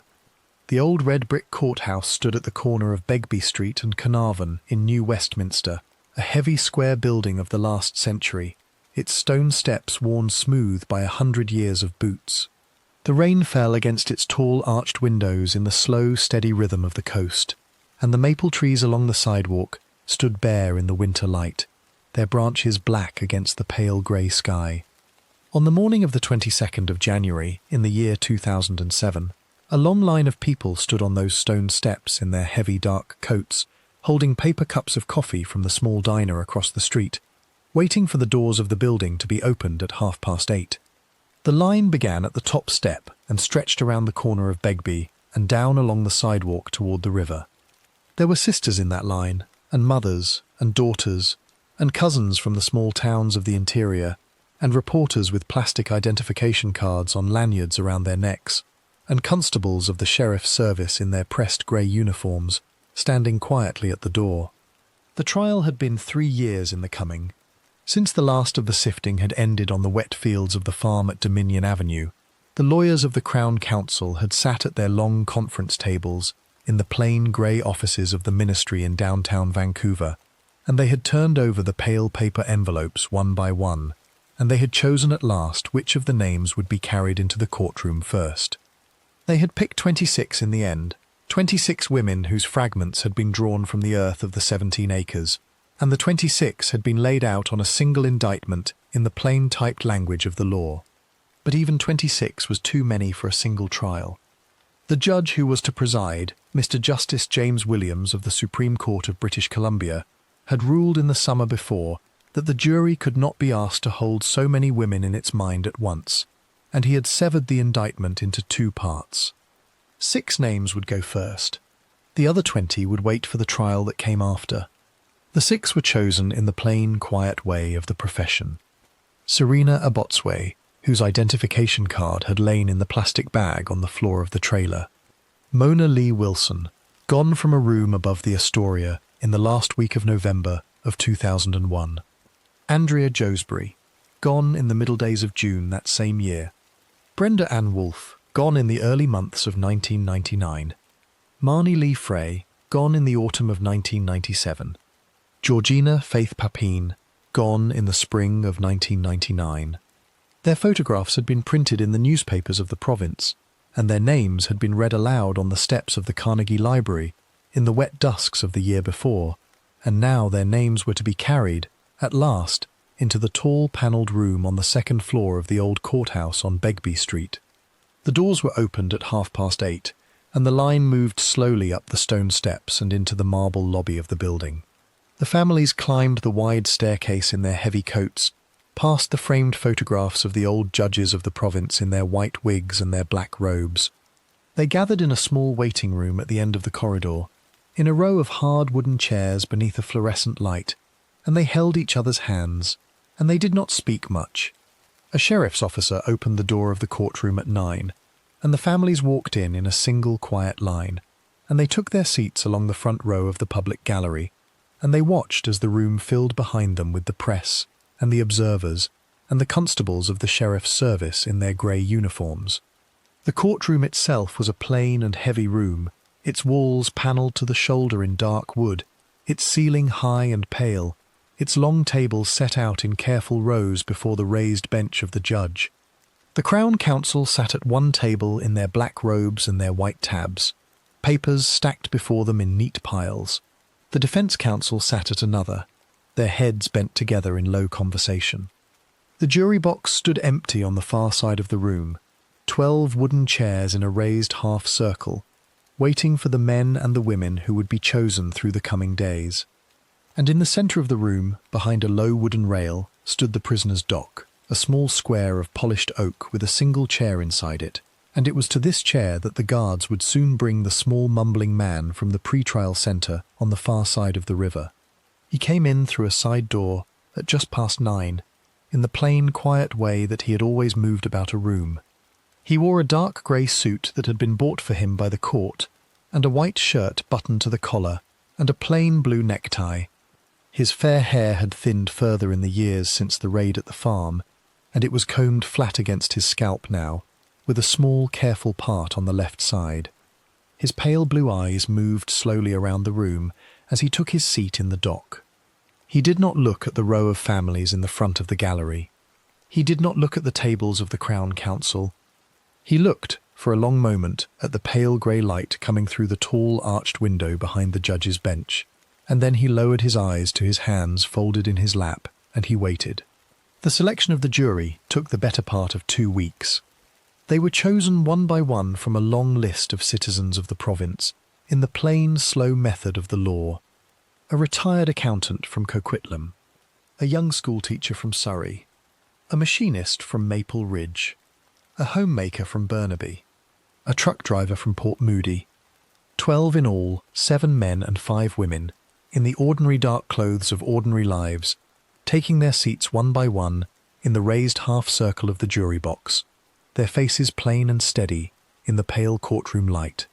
They were sworn in on the small worn Bible that had sworn in the juries of the province for 100 years, and they took their oaths in the plain, steady voices of citizens who had never before sat inside such a room, and they turned their eyes to the small square of polished oak where the prisoner sat quietly with his hands folded in his lap.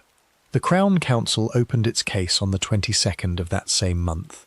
The lead prosecutor was a tall, grey-haired man named Michael Petrie, and he stood at the front of the room in his black robe and his white tabs, and he laid out for the jury, in the plain, steady voice of his office, the shape of what they were to hear. He spoke of the farm at the end of Dominion Avenue. He spoke of the trailer beside the slaughterhouse. He spoke of the small back bedroom of the farmhouse. He spoke of the sheds and the pens and the muddy yard. He spoke of the 33 women whose DNA had been drawn from the earth of the 17 acres, and of the 6 whose names would be carried through this trial. And he spoke each of the 6 names aloud in the plain, slow way of a man who understood that the speaking of them was, in a small, quiet way, the beginning of a giving back. Serena, Mona, Andrea, Brenda, Marnie, Georgina. The evidence came in through the weeks that followed. The forensic scientists took the stand in their plain dark suits, and they spoke of the small pale objects that had been drawn from the wet clay of the fields, and of the profiles that had been matched one by one to the reference samples given by the families in the mothers' kitchens of the small towns of the interior. The officers of the Joint Task Force took the stand in their pressed grey uniforms, and they spoke of the search of the trailer and the sheds and the pens. Photographs were shown on a large screen at the front of the room, of the drain and the hook of the slaughterhouse, of the coats hanging on the wall of the trailer, of the small vinyl purses on the shelf beside the bed. The families in the front row of the gallery watched the screen in the plain, quiet way that they had watched so much already, and they held each other's hands, and they did not look away. The heart of the case was the confession.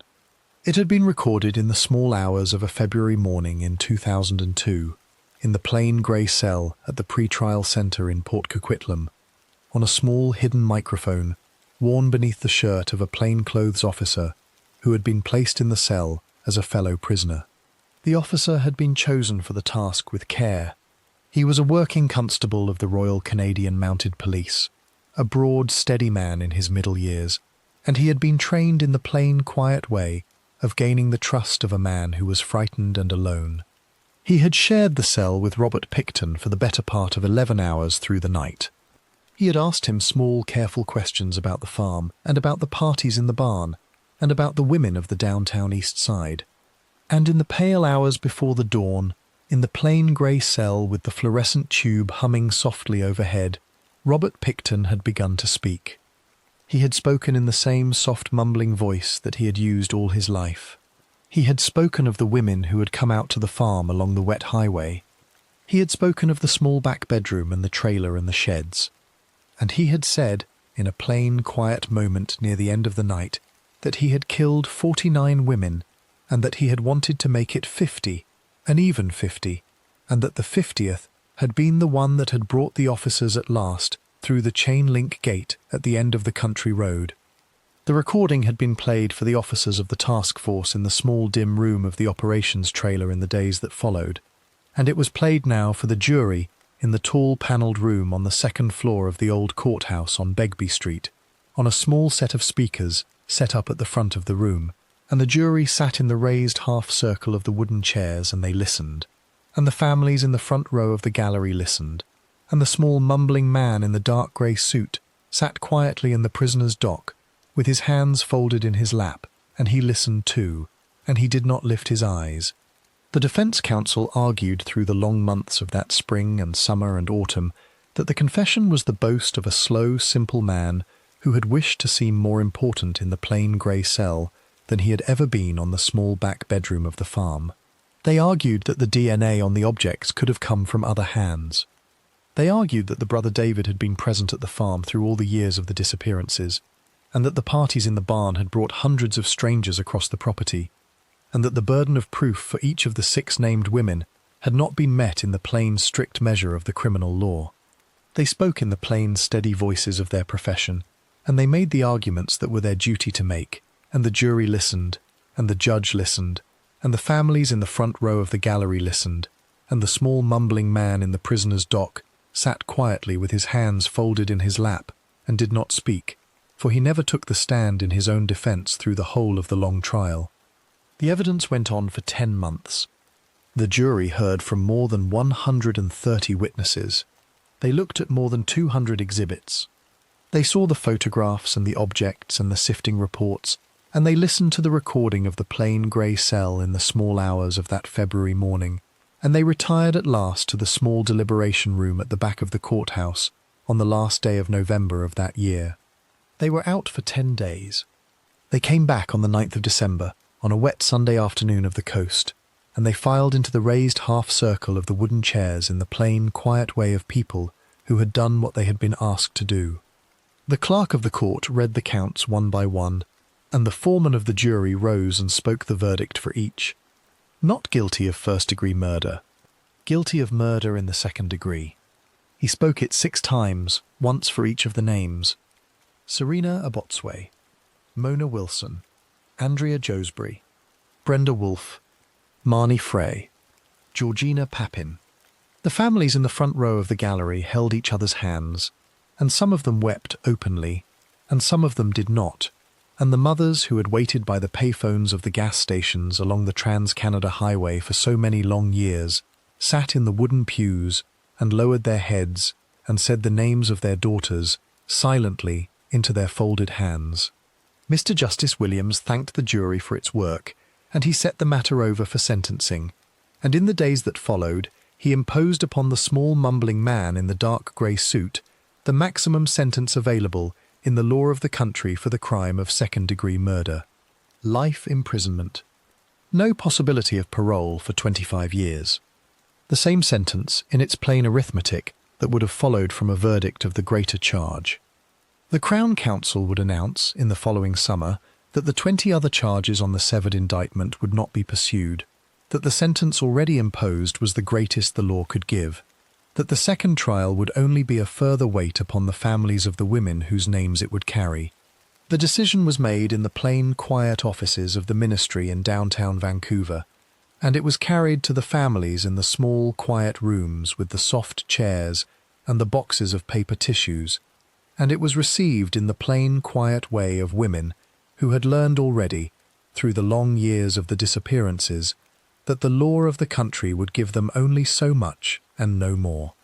And beyond the walls of the old courthouse on Begbie Street, beyond the pale grey light of the tall arched windows, in the small kitchens and the small back bedrooms of the small towns of the interior, the mothers and the sisters of the missing turned again to the photographs on the mantelpieces and to the folded birthday cards in the drawers of the pine dressers, and to the small tender business of remembering, which was to be, in the years that came after, the last labour left to them.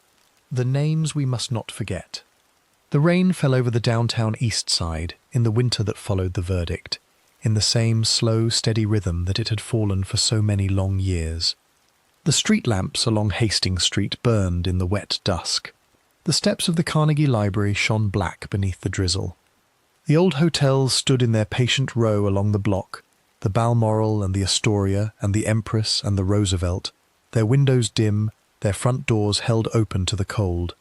And the women of the low track stood beneath the awnings in their thin denim jackets and shared a cigarette in the quiet way of the neighbourhood, and spoke the names of the missing in the low, tender voices of the doorways, as they had spoken them for so many long years already. The names were more than 6. The names were more than 33.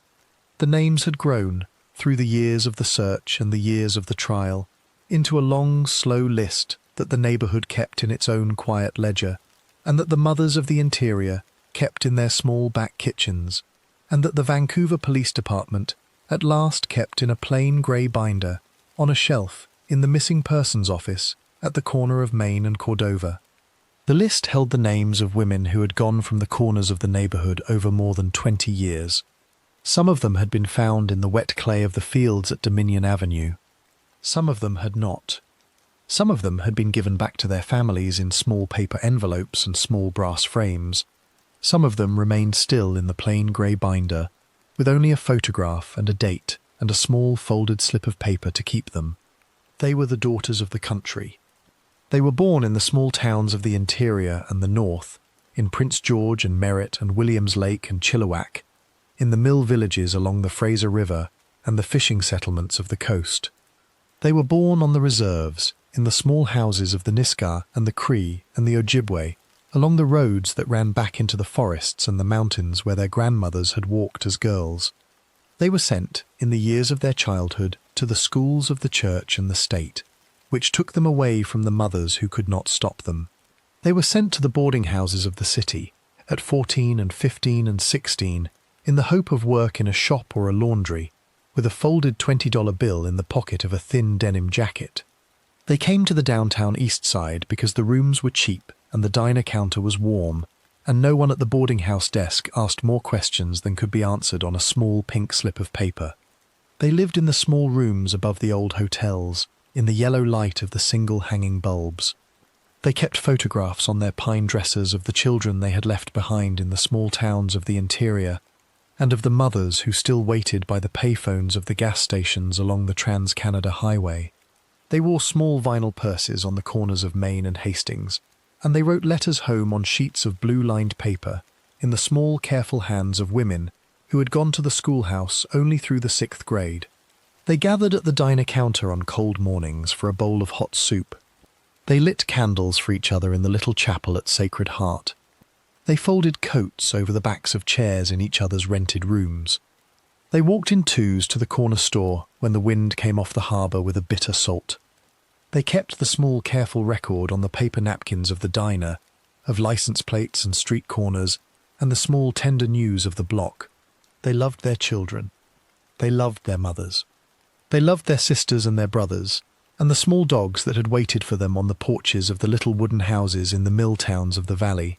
Marnie Frey had a daughter named Brittany, born when she was a girl herself, whom she had left with her father Rick and her stepmother Lynn in the small town of Campbell River on the eastern shore of Vancouver Island. She sent Brittany letters through the years, in a small, careful hand, and she sent her a card on the birthday every August, and she promised her, in the plain, warm way of a mother who had gone away, that she would come home one day.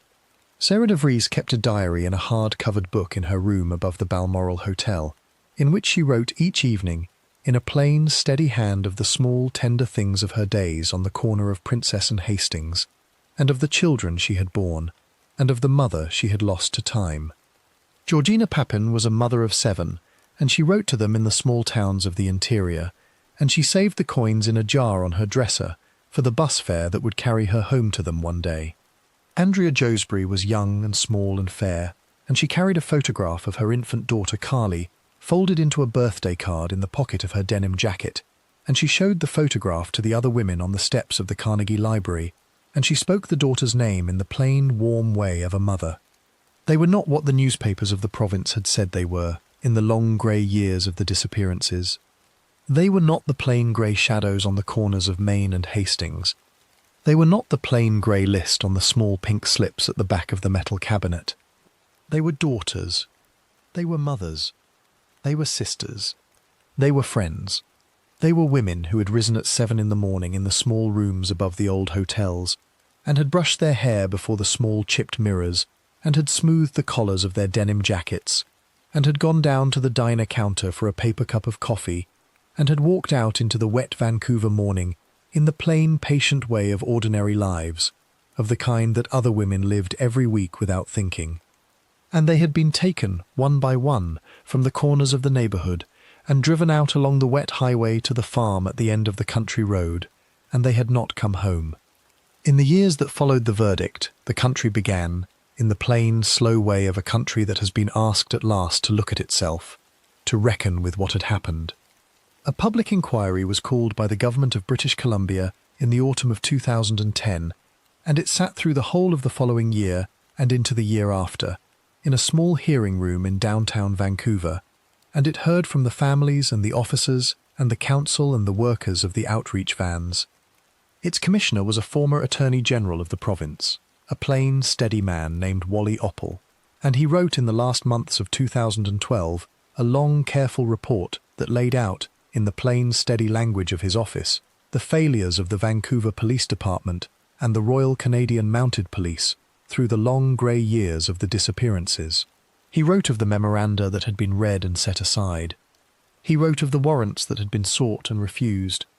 He wrote of the requests that had gone up through the chain and had come back down softer than they had gone out.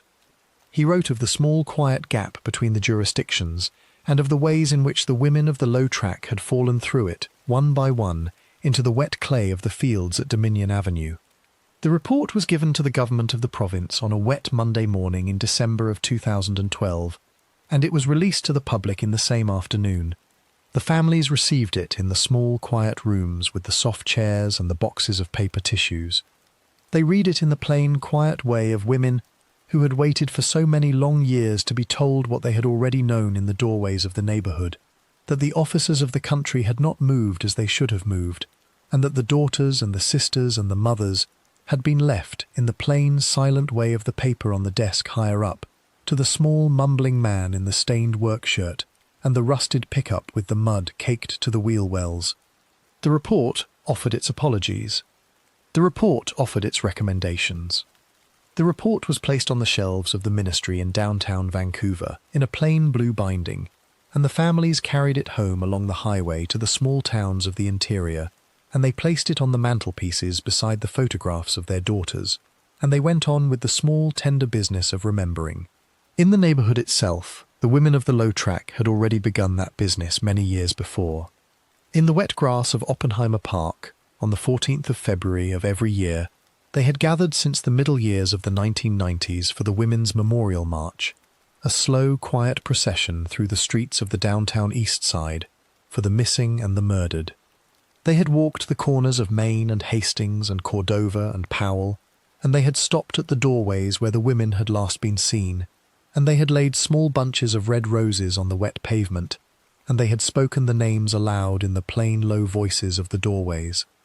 Through the years of the trial and the years after, the march had grown.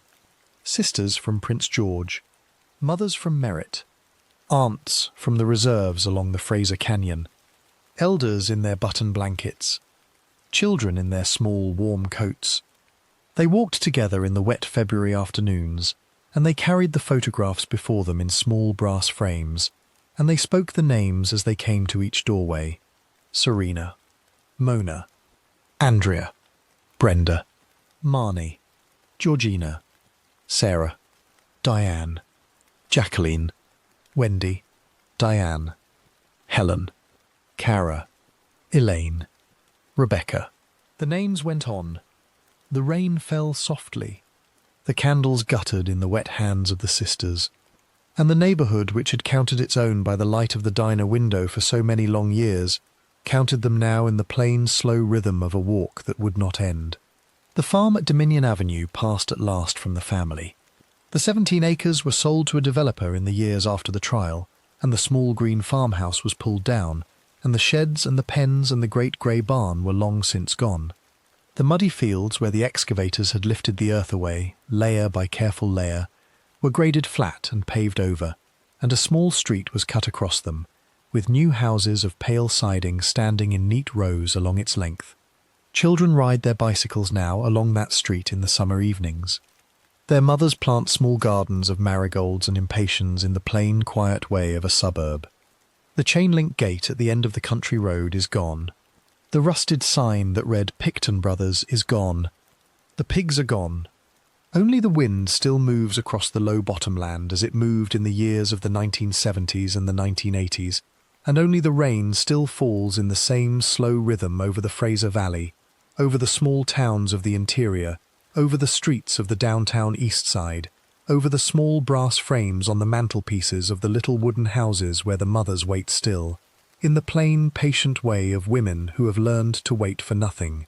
And so we lay this story down, gently now, in the way one lays down a small, heavy stone at the edge of a wet field. It is not a story with a resolution. It is not a story with a lesson. It is a story of a country that did not look until it could no longer refuse to see, and of the women who paid, in the plain, silent way of the paper on the desk higher up, for that long, grey looking away. If you have listened this far, if the night has grown late on your side of the dark, let the last light of your room fall soft over the small, quiet things around you, over the photograph on your dresser, over the coat on the back of your chair, over the hands you have folded now in your lap. Say the names of the ones you love, in the plain, warm way of the doorways of the neighbourhood. Hold them, in the small, quiet way of a mother who kept a photograph in the pocket of a denim jacket for so many long years. The candle has burned low. The chamber has fallen silent. And history, once again, has turned the page in the dark.